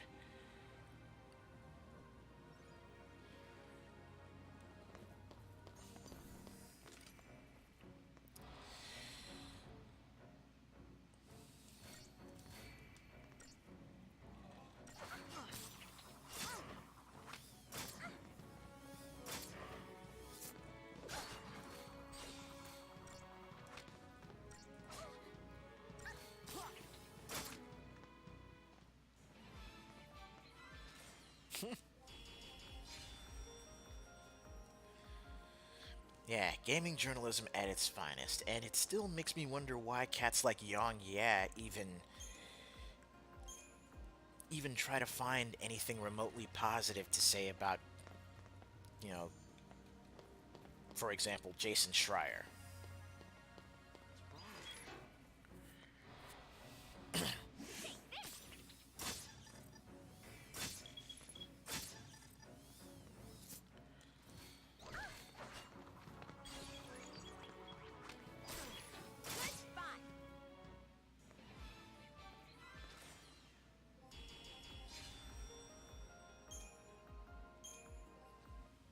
Please don't go looking for trouble.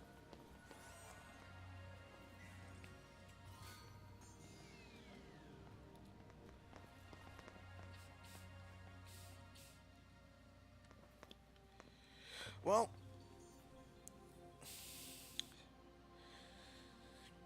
all the stuff that's been going on with EA and with EA, Activision, Blizzard, and fucking Bethesda.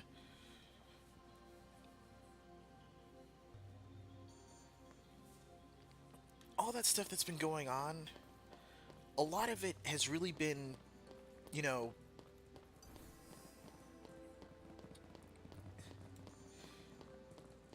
it's been more along the lines of newer instances of a lot of the same stuff. That's why it seems that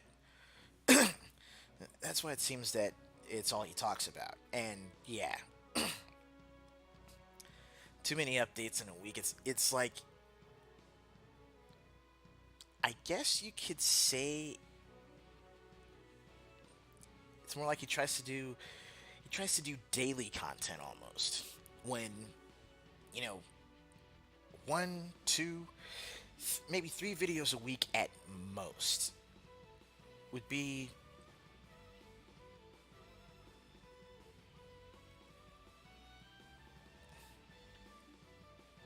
exactly. It's best not to try to find something every day. Oh, that's why the Metro City Boys podcasts are weekly, because then we can take everything over the week, you know, and not only take stuff over the week and, you know, aggregate it all into one place, but what it also does is it allows time for information to come out. So when a story's reported on, you may not have all the facts right away, but usually by the end of the week, even if it's reported on a Friday, usually by the time Sunday rolls around, boom, a lot of the information on every story that you're reporting on from over the past week is out. And you can really not only do informed reporting, but people can also make their own formulate their own informed opinions and decisions regarding a topic.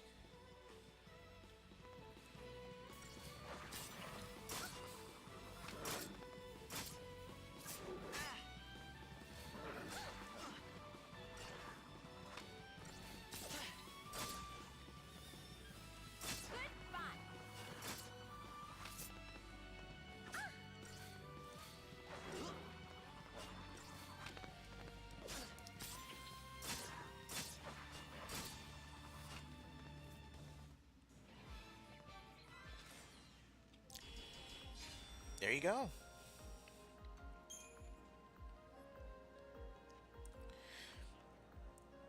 Well, I will tell you this.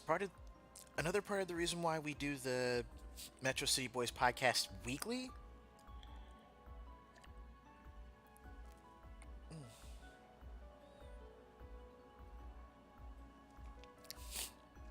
Another reason that we do our stuff weekly is because it gives us all a chance to hang out.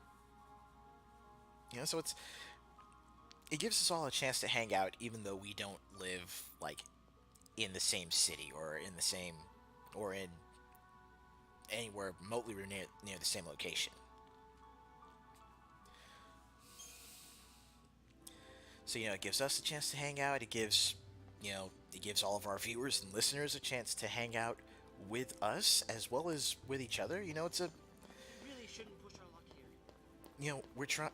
we try for the fun, positive atmosphere as well as actually delivering what we can as far as the news. I thought this place was supposed to be empty.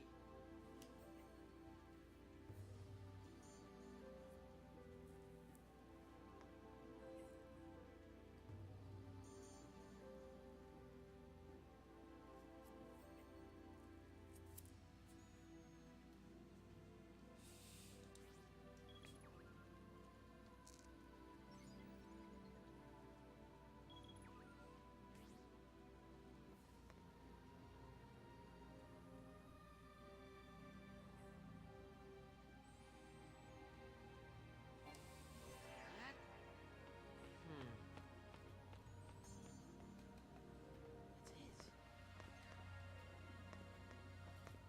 Where is he?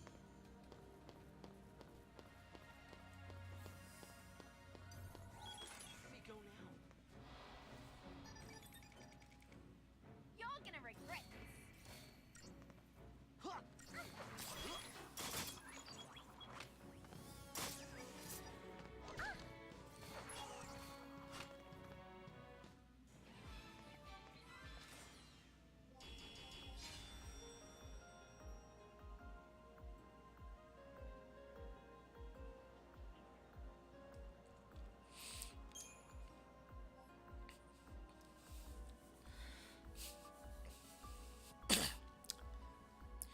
See, that's it right there, Jen.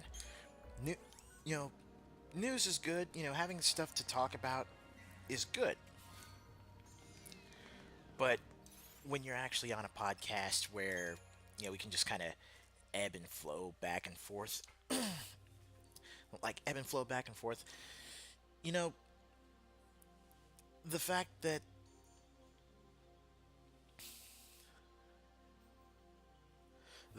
the four of us on the MCB podcast, have become such good friends,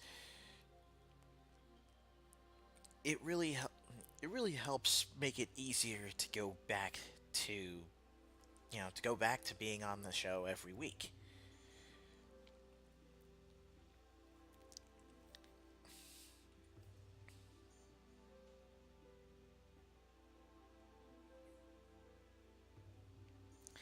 And yeah, like, real talk, when it comes to internet drama and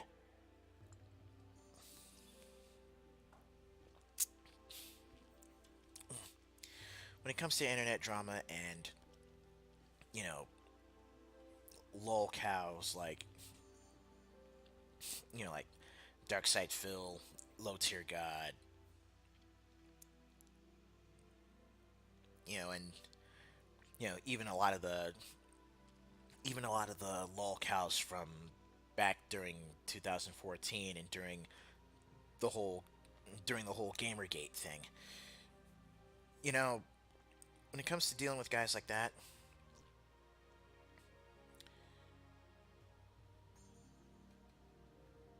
that's the old saying, I wouldn't piss on you to put out a fire.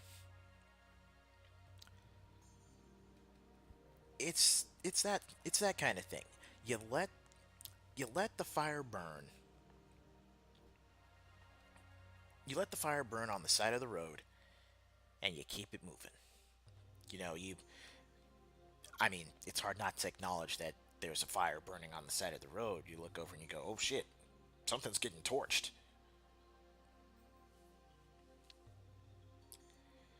But then, you know, the most the most time you should really spend on anything like that is, you know, if it's something out of the ordinary, you just go, oh shit, that happened. But you gotta move on because your time and your energy are, personally, your time and your energy are better spent on not being mad, not being offended.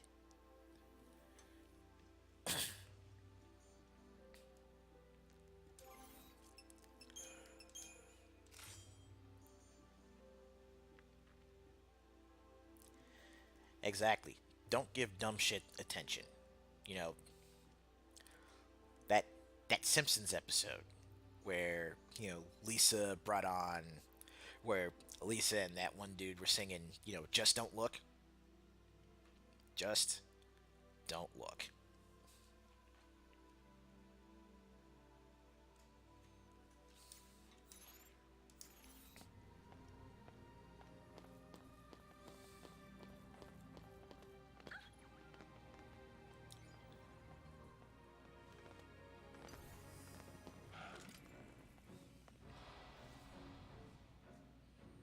You're gonna regret this. Take that.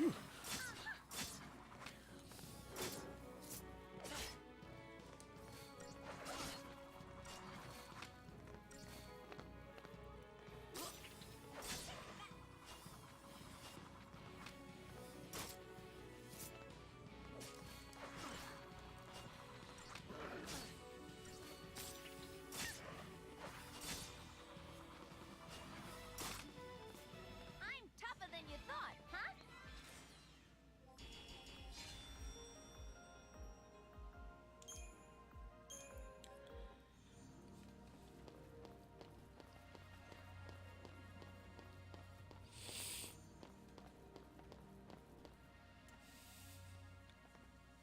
Aren't you scared?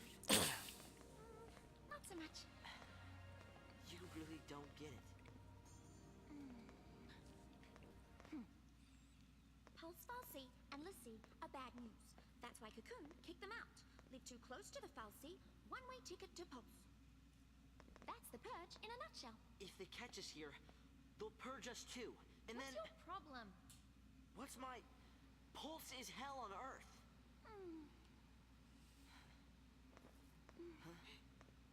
We'll be okay. Calm down. Get off me. Sarah? Can you hear me? Where are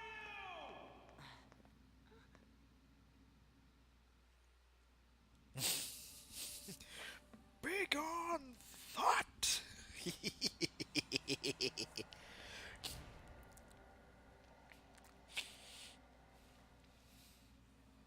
Don't worry, Sarah. Your hero is on his way. Okay, my thoughts on Sarah. I thought she was actually really cool in 13 too. That's Like, real shit. Between this and 13 too, I actually really enjoyed playing as Sarah and Noel. I mean, Sarah's like the more, you know, the more grounded, the more mature, the less bitchy variant of Lightning, or at least what Lightning could have been. You know, if she didn't have her head stuck so far up her ass.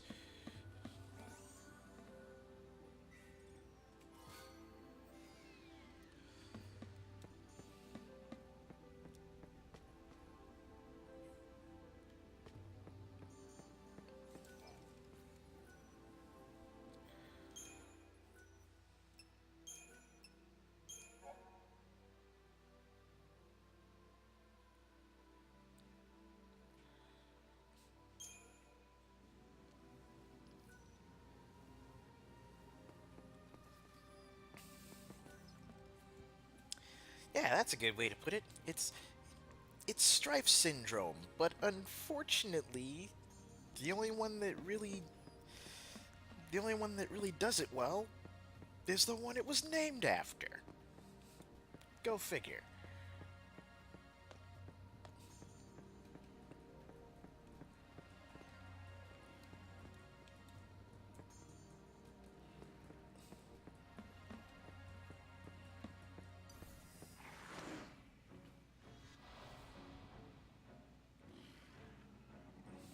Nothing to worry about.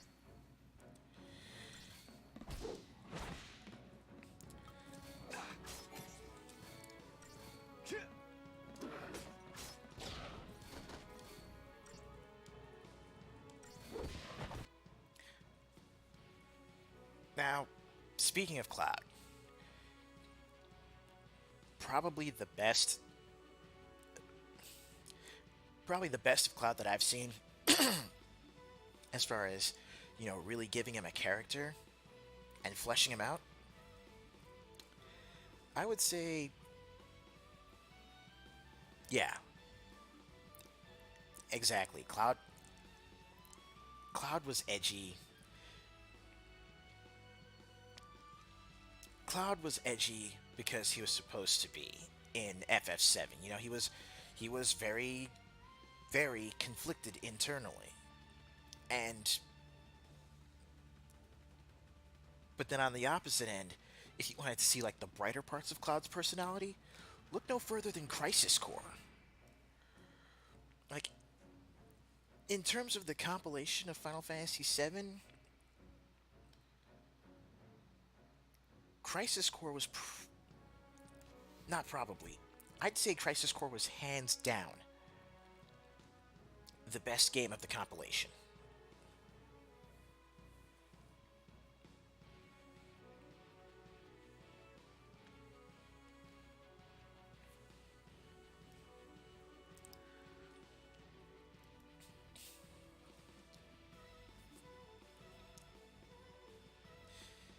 Yeah. And if Crisis Core and FF7 were tied together in one title, then you would really get to see the character arc and the character development of Cloud, because you see who he is before all the events at the end of Crisis Core, and you get to see that breaking point where Cloud goes from being, the hopeful but still, still kind of level-headed sort of chap that he is. You see that breaking point where he goes from that to the, internally conflicted soldier.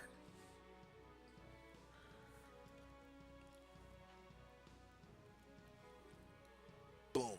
That's it. Right there. He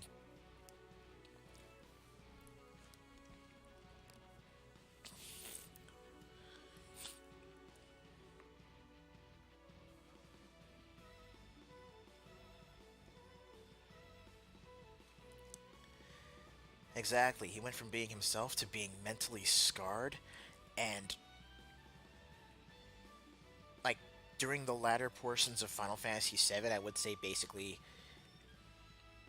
like the latter half of Disc 2 and the entirety of Disc 3 is where you see Cloud kind of,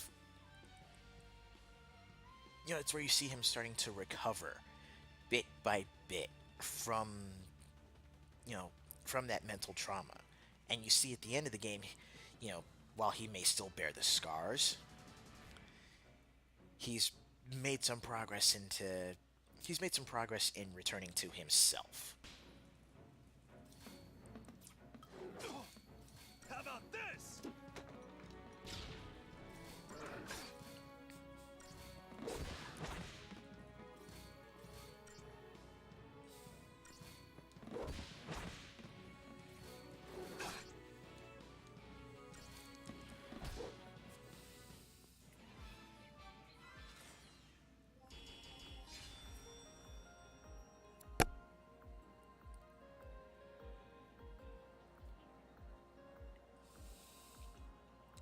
Oh yeah, no, definitely. She Aerith fucked up his whole world as she went as she went deeper into figuring him out. And yeah, after falling into the live stream with Cloud in the wheelchair, yeah, that was full on mental breakdown. But with Cloud, it was definitely one of those things where he had to be broken in order to be put back together.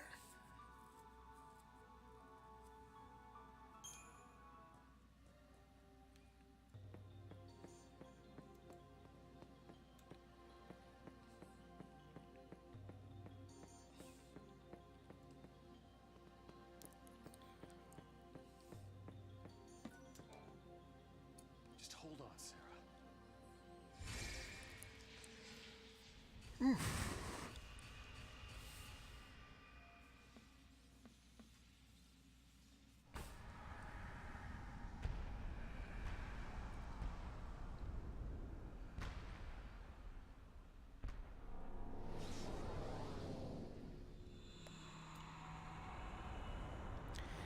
Actually, you know what?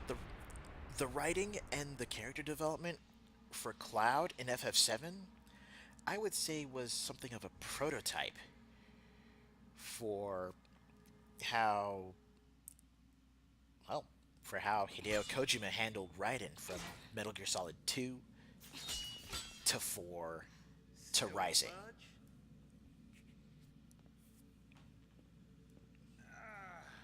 I think the door is winning. Why didn't I listen? Beg your pardon? It was me. This is my fault. Beg your pardon? Cover your ears. Huh? Oh, blast charge? Oh, wait, hold on. All right, hold. All right, go for it. Make it happen. Oh my god, Saz, why do you have to be so awesome? Please let me in. Please?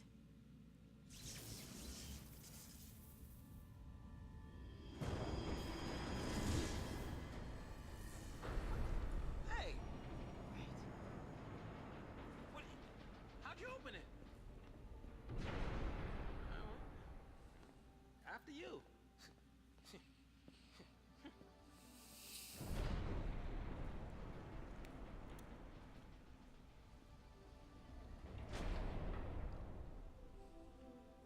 Yes. Yes. Dirge of Cerberus. Like, I'm probably in the it's like I'm probably part of a minority when I say that Dirge of Cerberus was actually a very solid game.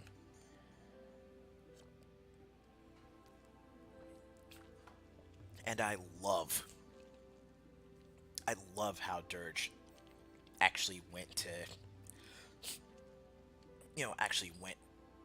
explaining Hojo and Vincent, and really fleshing out their connection.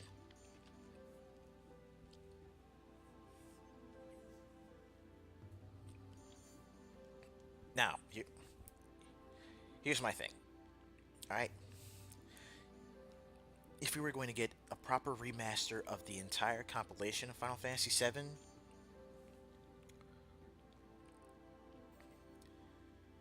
if we were going to distill it all, it should be Crisis Core.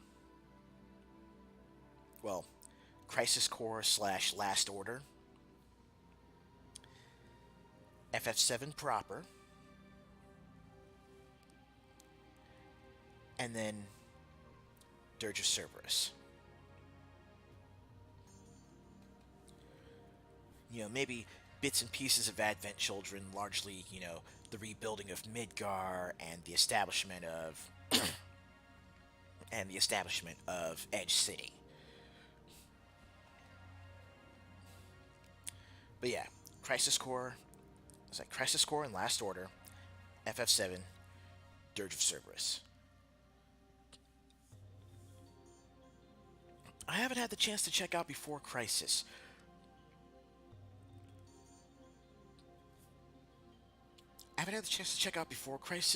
but from what I've seen of it, a few cutscenes here and there. Before Crisis actually could work too. I mean, like Before Crisis, Crisis Core, and Last Order. That right there could be like the prologue.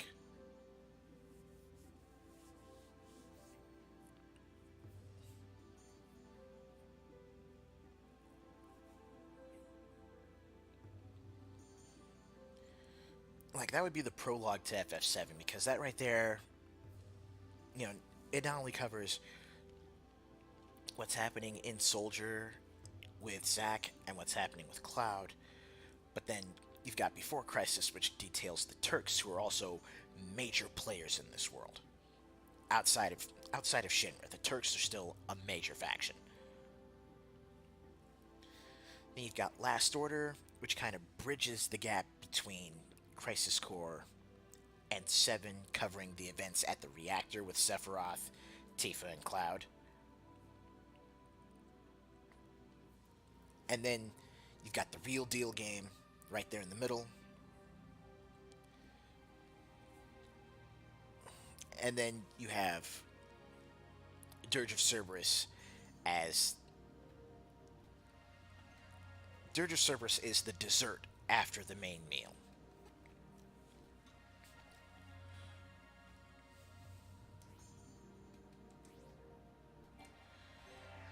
Most folks can learn a thing or two about interior design. There you go, stomping off on your own.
Reason to go picking fights, right?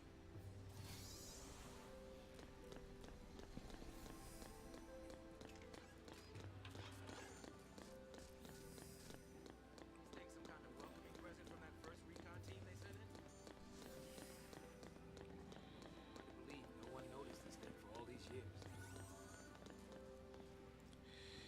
Okay. You know what? This is a fight I'll pick.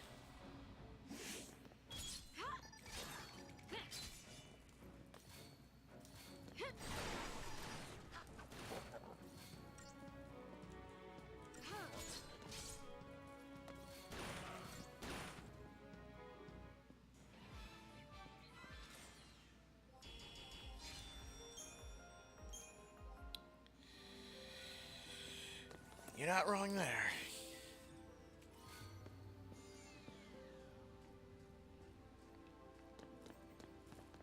You are not wrong.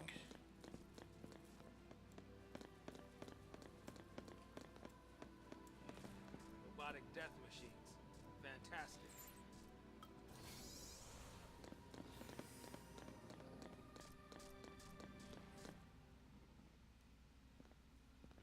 If those things are still around, might be some soldiers trapped in here too. Except they'd probably be l'Cie by now. Huh? Not even human anymore. Just post-l'Cie. Enemies of Cocoon. Can't show them any mercy.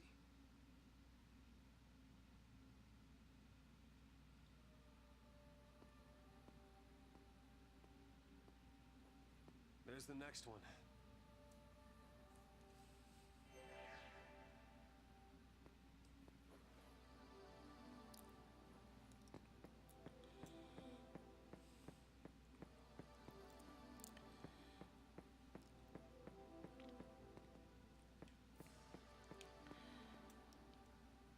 Okay, that's where the item is. I'd say Angeal was there.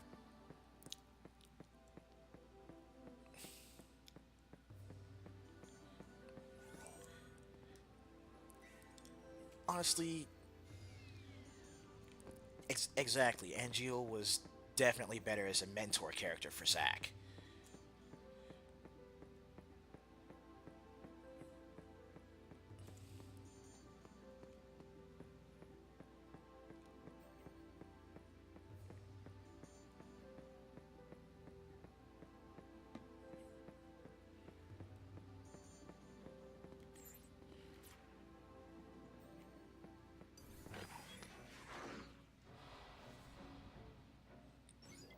Wrapped up and ready.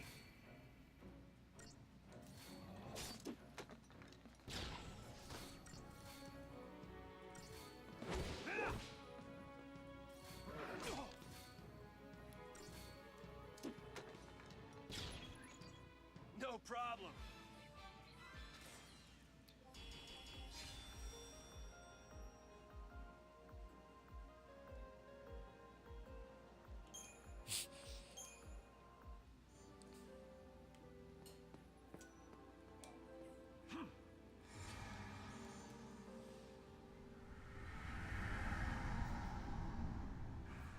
All right.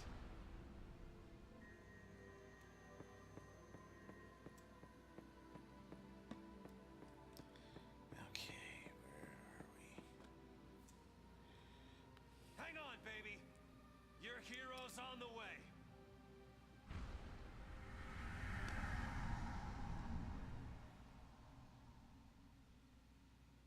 Hang on, baby. Your hero's on the way.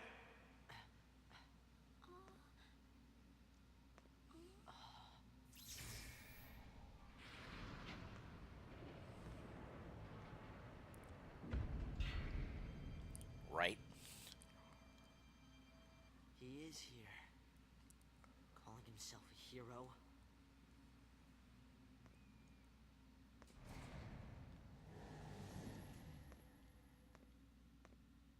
He's coming our way.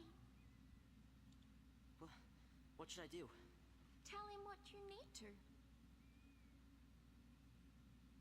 But nothing I say'll change what happened.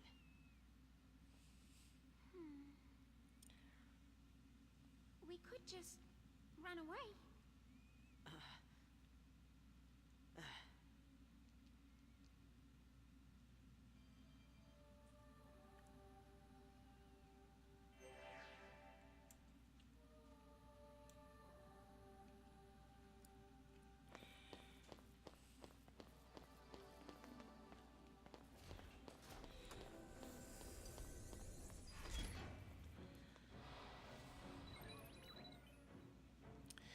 I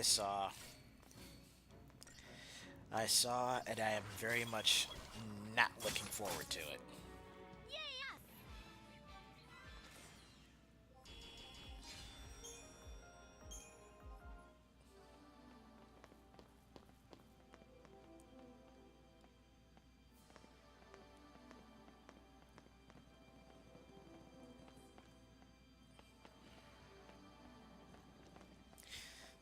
See, there you go.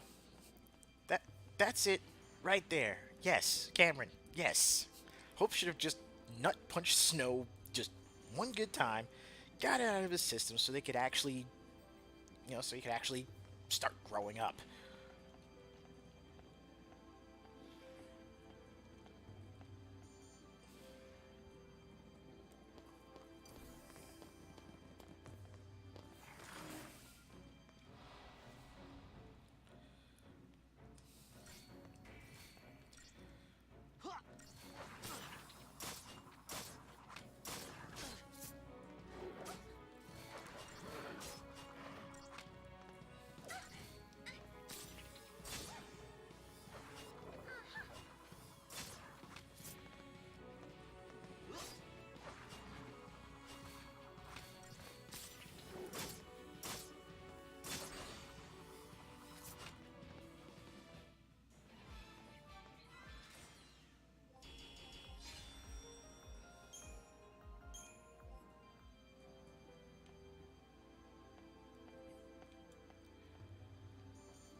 Okay, there's an item up here. Guess I'll go for it.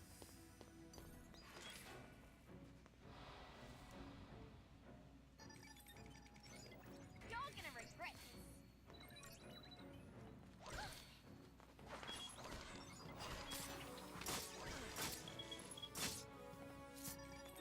Goodbye.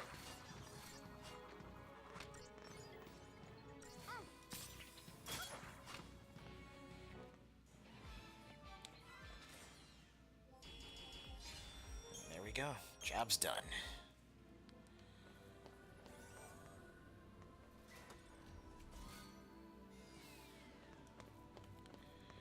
Vial of Fortisol.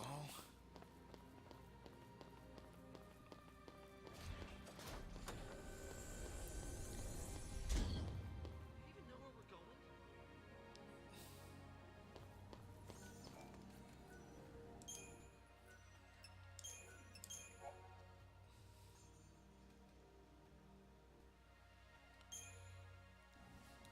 Okay. We can't go a little slower?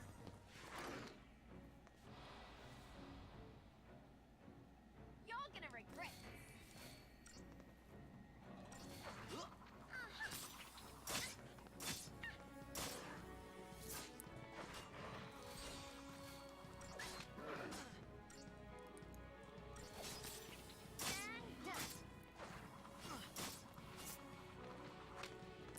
Okay, we've almost got it staggered.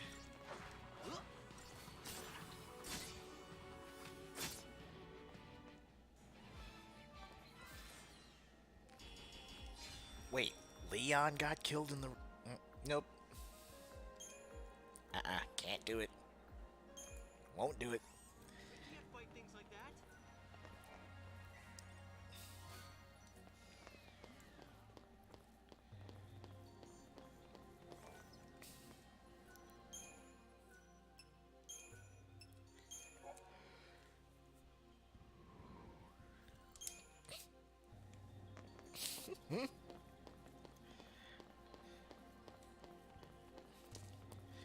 Okay, so...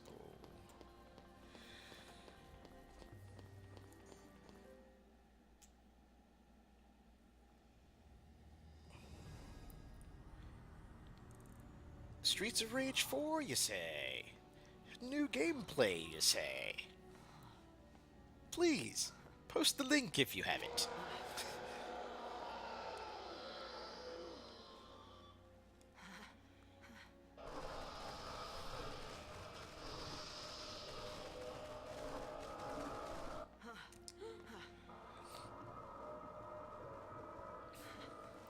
What are they? Lucia, Lucia failed. This is what happens when Lucia don't complete the focus the Fal'Cie gave him.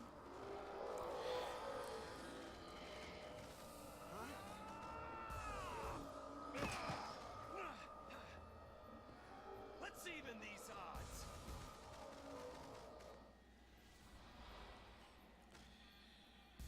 Okay, I'll definitely have to check it out once the stream's over.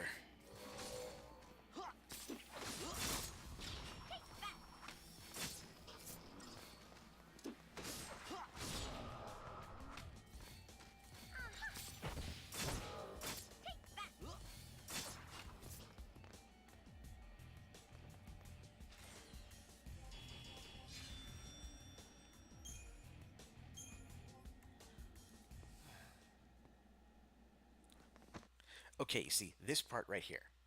If Hope had just run up and Rochambeau'd his ass real swift, just one swift uppercut right in the taint and said, "You killed my mom!"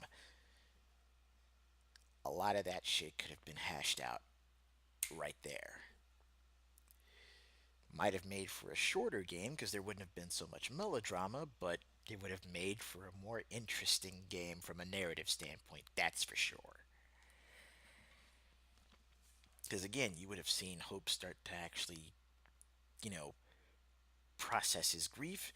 You would have seen Hope and Snow actually hash out what they needed to. You could have seen the characters actually grow closer, and again, you know, maybe become a, student mentor kind of thing, at least until Snow was able to actually get Hope home and back to his father. How did you get in here? You gotta leave.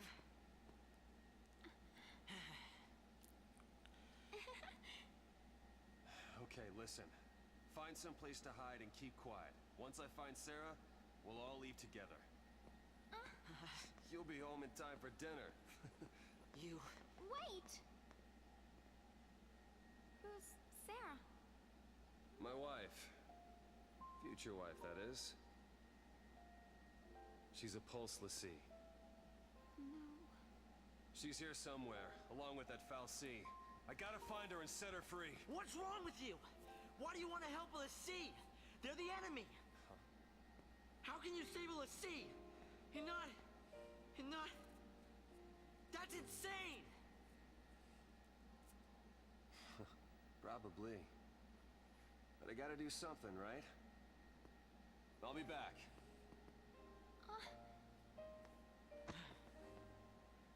Should we wait around for him and hitch a ride? I'd rather go to Pulse. Why is this happening to me? When they found the Fal'Cie the other day, we were just visiting Bodum. But the army took us, threw us on that train. Because of that guy, Mom is... Probably shouldn't leave them alone. And he wants to help a Lassie?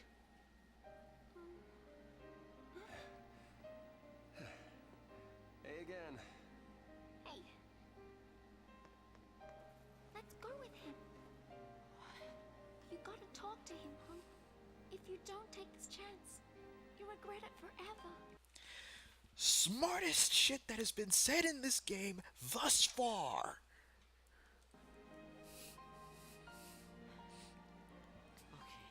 And this... Let's go. And this is why I adore Vanille so much. She's this awkward fish out of water, but she's got her head on straight. What's gotten into you, soldier? Thought you came for a fight. My sister. Your sister? She's a Lassie. What? A Pulse Lassie? The Fal'Cie has her captive, but I'll find her. Is she still...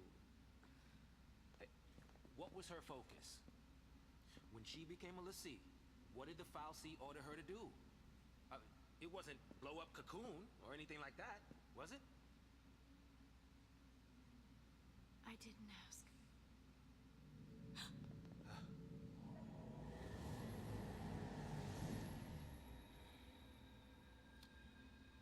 Listen to me. When a person gets cursed by a Fal'Cie, they become a Lassie, and they get given a focus, right?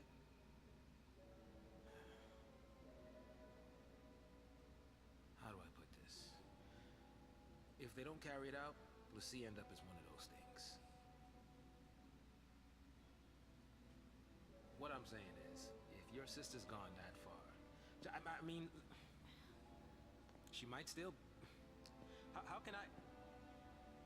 Oh, man. I feel you. There's no way to turn a Lassie back into a human.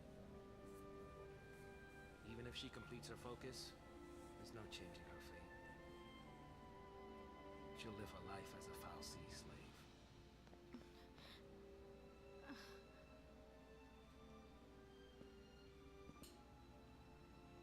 Don't make her suffer. Just say it!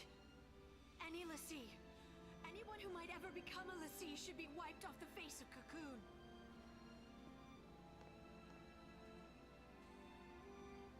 It's people like you that started the Purge in the first place.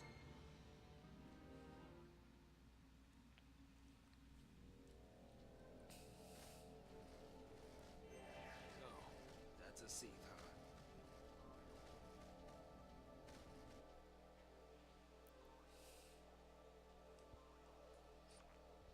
Yep. Some innocent kid gets picked as a Lassie one day and winds up one of those. Now you see, that line right there, some innocent kid. Oh my god, if that's not... I'm still kicking myself that I didn't see that as foreshadowing.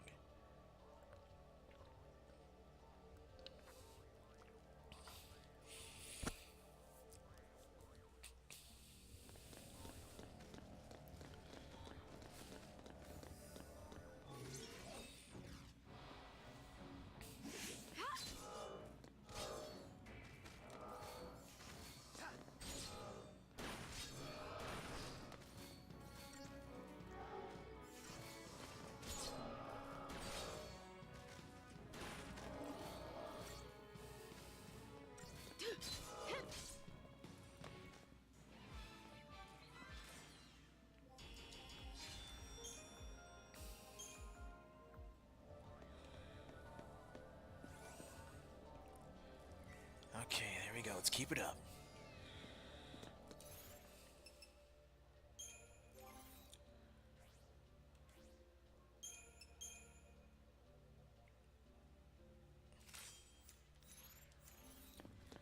Strength 20 and physical wall 5.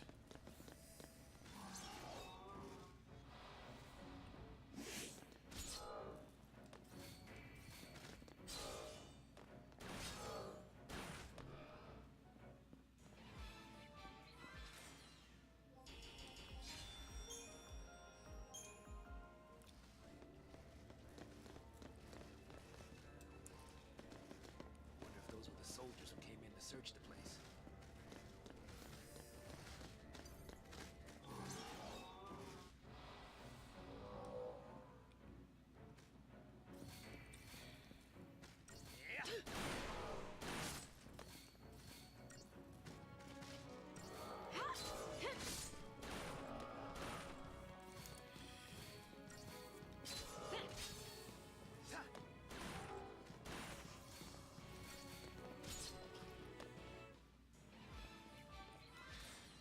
And there we go.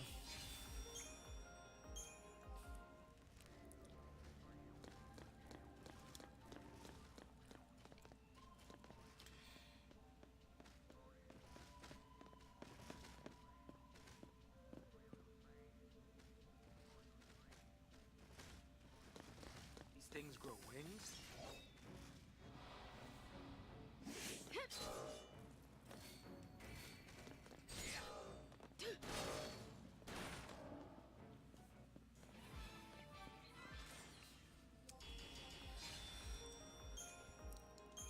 And I have to say, How many people did this thing get to? the combat here isn't terrible. It really isn't. And, you know, once you get out of this, once you get out of the tutorial areas, it really starts to open up. You know, once you start getting the paradigms and, you know, working on those setups, you can do some pretty awesome stuff with this.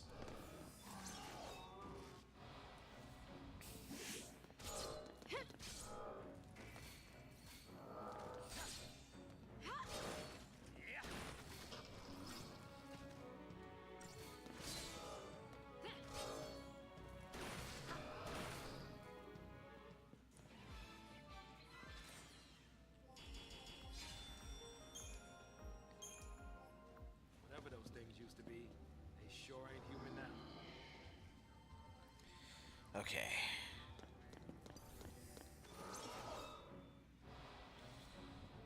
This one's gonna be a little tougher, I'd imagine.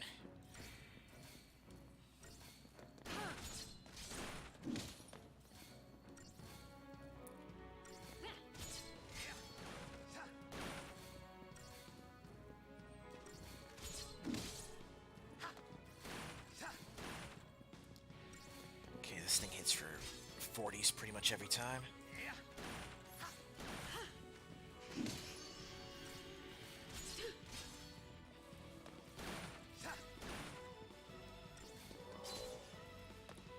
There we go. But yeah, the writing in this game is definitely a mixed bag. The writing and the scenarios are a mixed bag. Must be getting pretty deep now. Nerves to kill me. Something else doesn't leave it too late.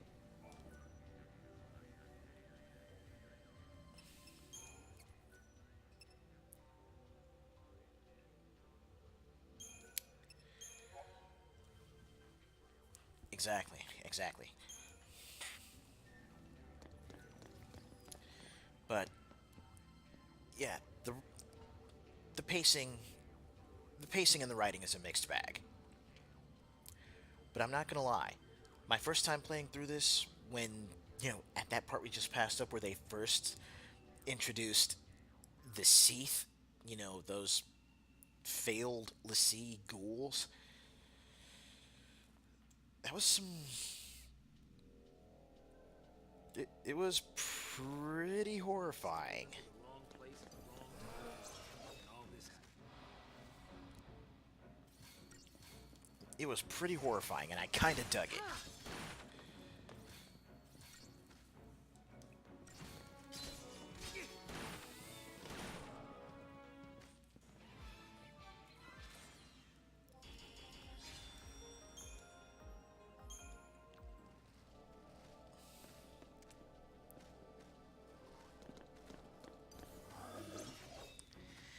And the concept behind the Eidolons is really cool too.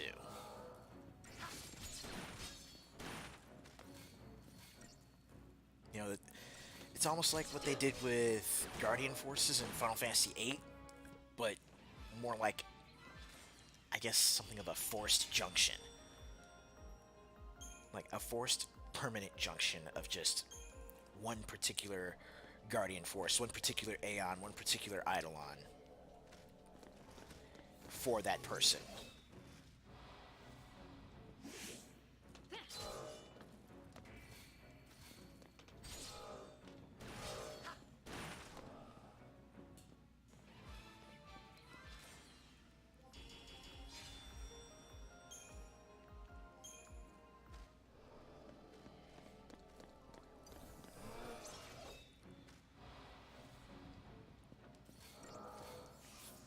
Okay, it looks like we're going to be coming up on the 3-hour mark pretty soon. So, what I'm thinking is I might, like, once I finish up this next segment, or maybe once I hit the next save point, I'll go ahead and drop the stream for now. That way, we can actually have our lunch, enjoy the afternoon for a little bit. And I might come back and maybe just broadcast some Monster Hunter or a little more Warframe.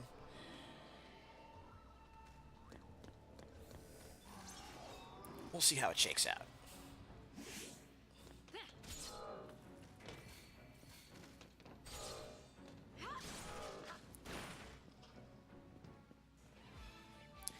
Well, I might stick with this.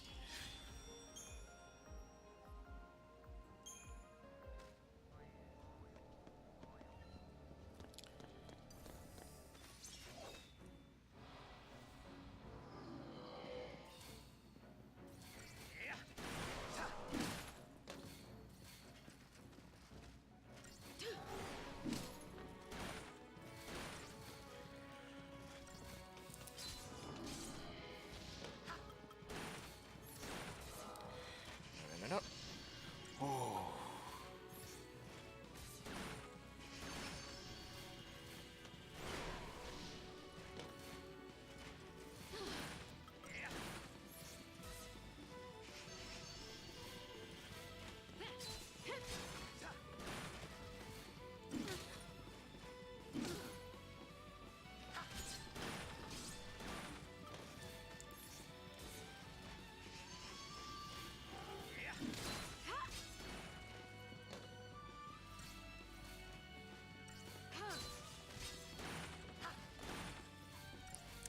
If there's one thing I did remember,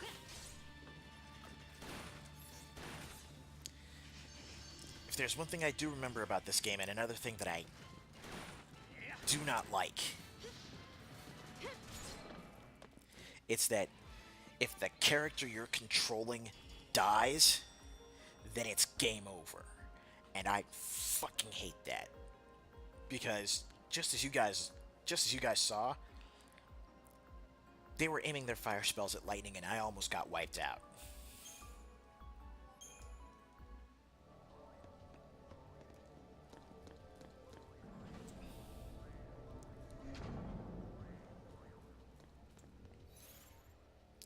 And I'll tell you right now, that right there would have utterly destroyed what enjoyment I was getting out of this game in the first place.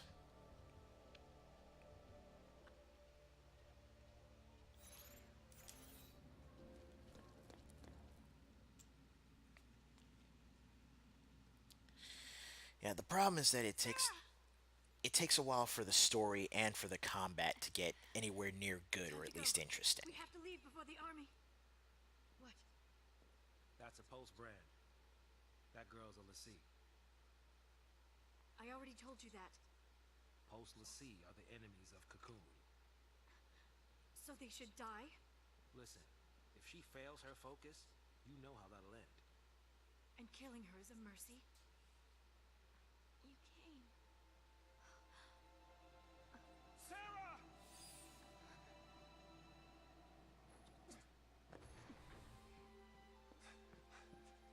Sarah. Is that my hero?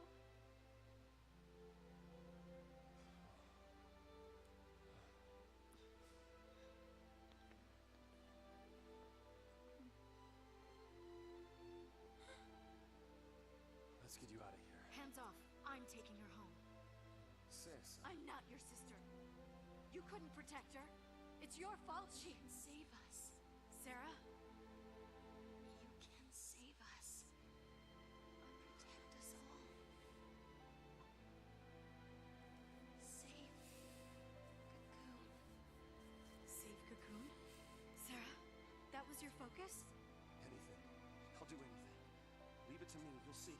I'll protect Cocoon. I'll save everyone. Somehow. I'll make things right. You just relax. Thank you. Sarah!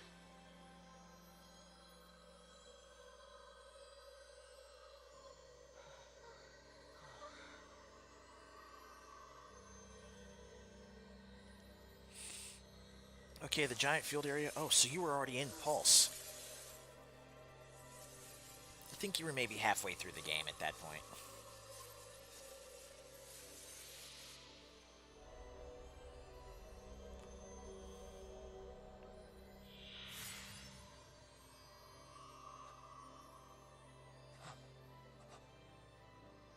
Sarah!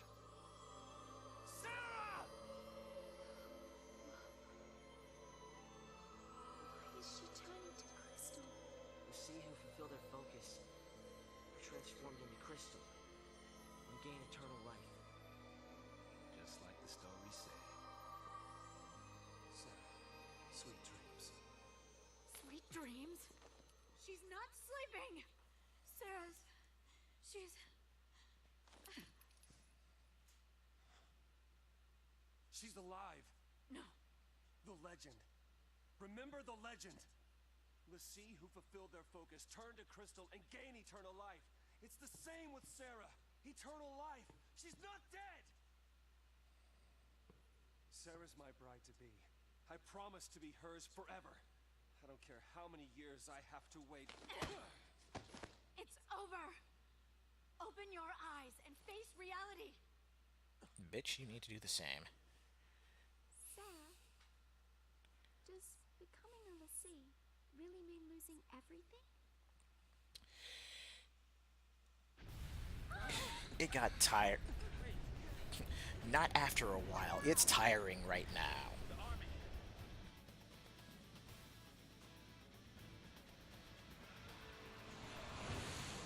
The target is almost in place. Surface team, what is your status? Good to go. Resistance is under control. The assault proceeds as planned. Leave no trace. The pulse vestige never existed.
trench coat. Where you going? Date with the Foul Sea. Got some things to talk about. What? You're gonna ask it to help her? Are you out of your mind, kid? That thing wants to chew us up and spit us out. Well, what do you want me to do? What? Lightning? Here we go.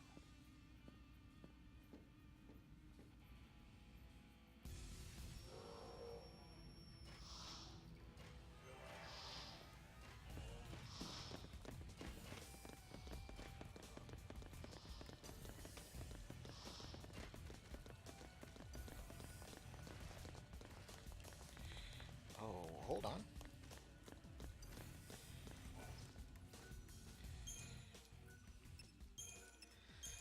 Just in case something happens and I do get wiped out because of some bullshit, I want to at least make sure I'm not stuck having to go through all that again.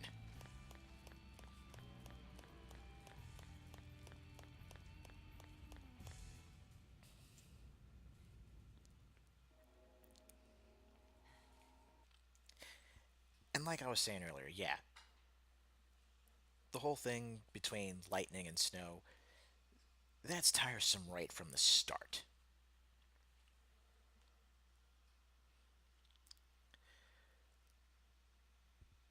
But between the two of them, I actually empathize with Snow. I was like, I can actually connect with Snow more than Lightning. And Snow's an idiot. Let's just put all the cards on the table. Snow's an idiot.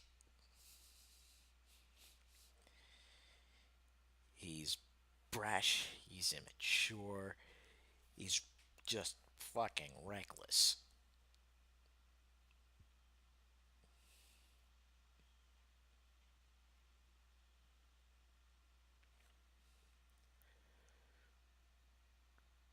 Just fucking reckless, but Snow, underneath all that,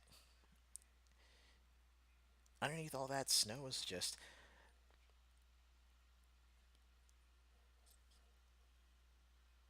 he's a love-struck doofus that would do anything for his fiancée. I can certainly relate to that. And again, I have a thing for brawlers and RPGs, so yeah.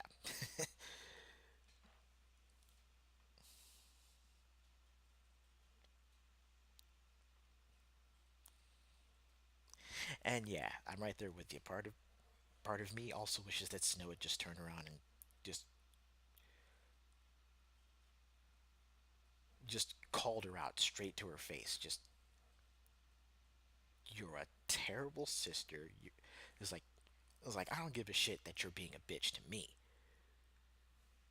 But you were a bitch to your own sister whom you are now trying to save. Yeah, fuck you. And just have the two of them get into a straight up fist fight. I would have paid to see it.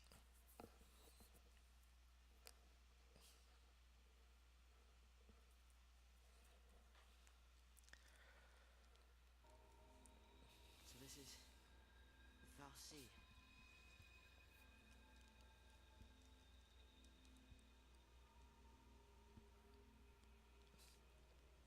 Sarah's a crystal now. You gave her a focus, and she did it. You got what you want. Now let her go!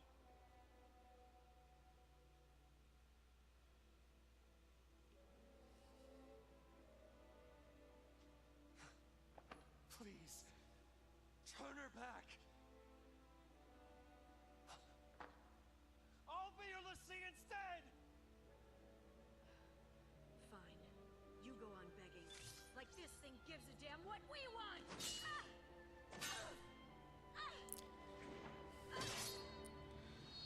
Lightning! Okay, so you see. Sorry, I gotta pause it and comment again, because Snow was literally willing to give up his own life to save her. He saw lightning recoil from that hit, and gives he still actually gives a damn about lightning.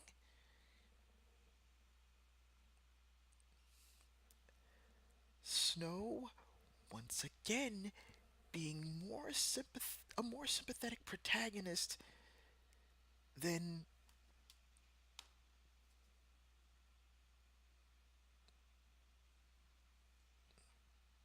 this walking pile of garbage that we're supposed to care about. It's this thing's fault the purge started, and it's people who are dying. Sarah told us to save Cocoon. That means this thing needs to die.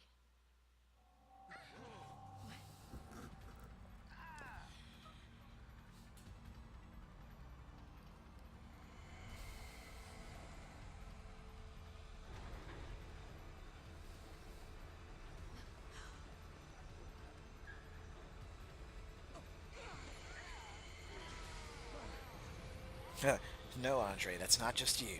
Trust me. It ain't just you.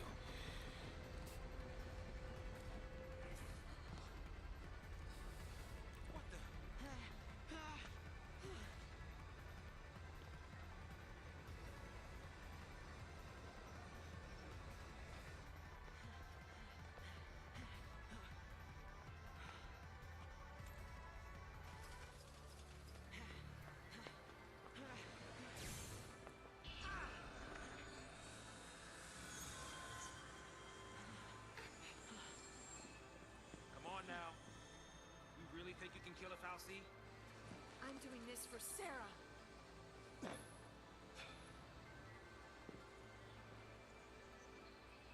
Dodge.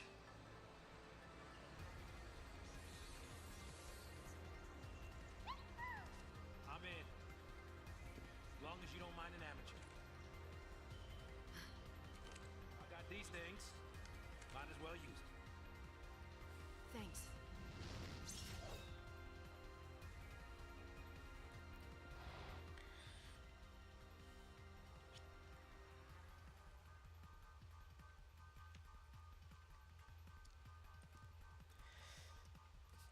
That that wraps it all up right there. Like, Hope needs to grow up. Lightning needs to shut up. And Snow needs to shut her up.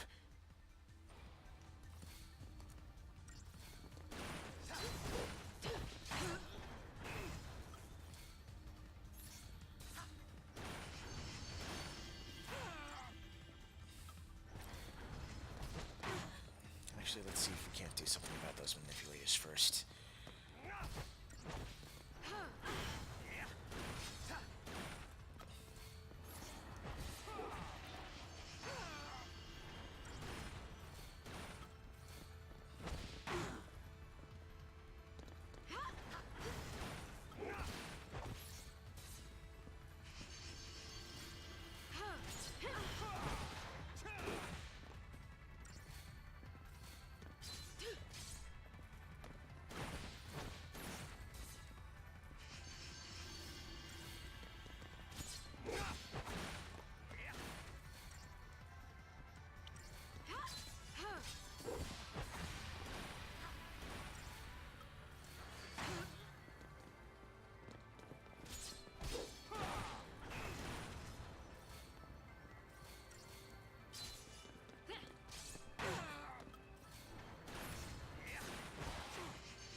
Come on, potion already.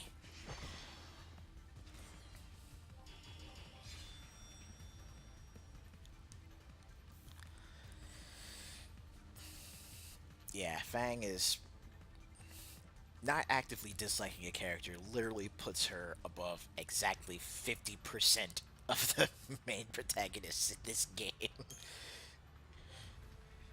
Oh shit.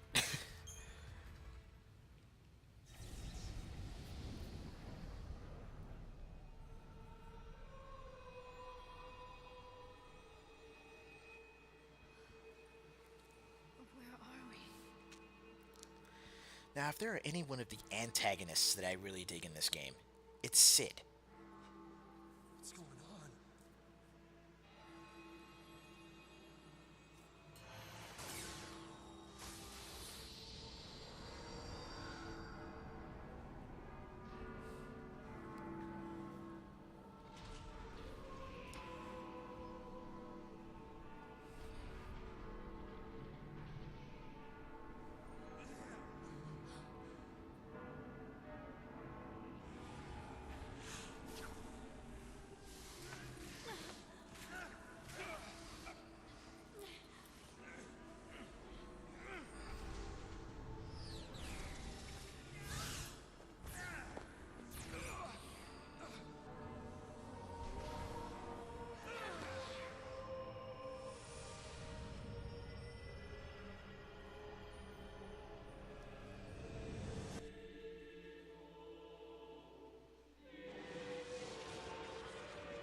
When I couldn't see a future, and I was afraid.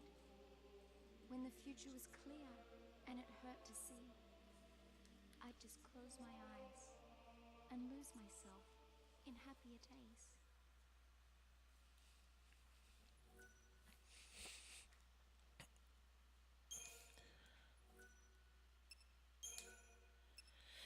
All right, and with that, that's gonna go ahead and do it for. That's gonna go ahead and do it for this stream of Final Fantasy 13. You know, I had a lot to complain about, especially in the early parts of this game. In the early parts of this game, but more or less, it all really comes down to just how personally how I think this could have been better, and how the potential that this game has could have been realized, or at least gotten closer to being realized. And yeah, just discussing the game in general it's a lot of fun. It's a it's not a terrible game, but just like you said, Andre, it's flawed. It's very flawed.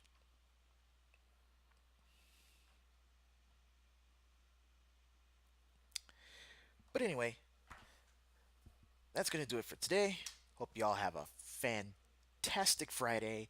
I will probably catch you if you guys decide. I'll probably catch you if I decide to broadcast some Warframe later on today. But other than that, it's the weekend. And it's the last weekend of 2018. So let's get out there. Let's get out there and enjoy it. And let's make this sprint to the new year a hell of a lot better than the rest of the year was in total.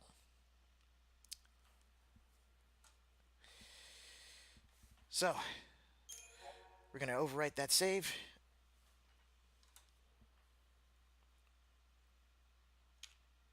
We're going to go ahead and drop the game for now. I will actually let me go ahead and take a look at Twitter real fast before we end it.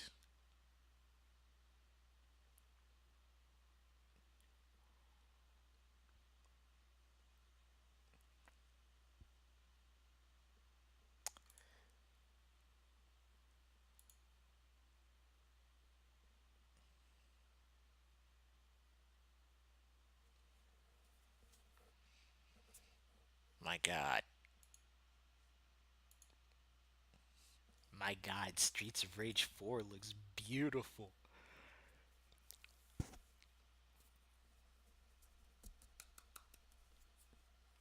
Okay, yeah. Mm.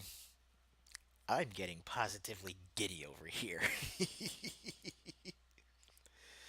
So, on that note,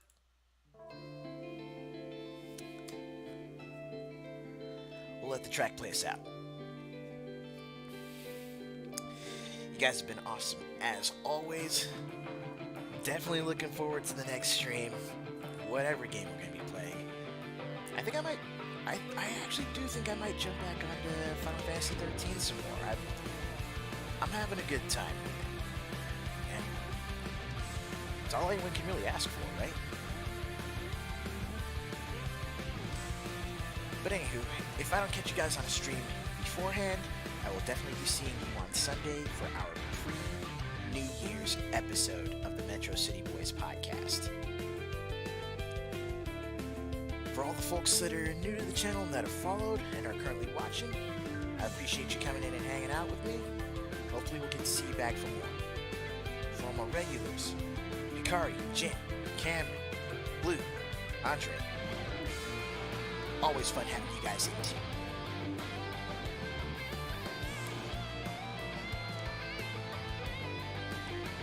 But until next time, just like it says on the screen, stay good, neighborhood. See y'all on Twitter.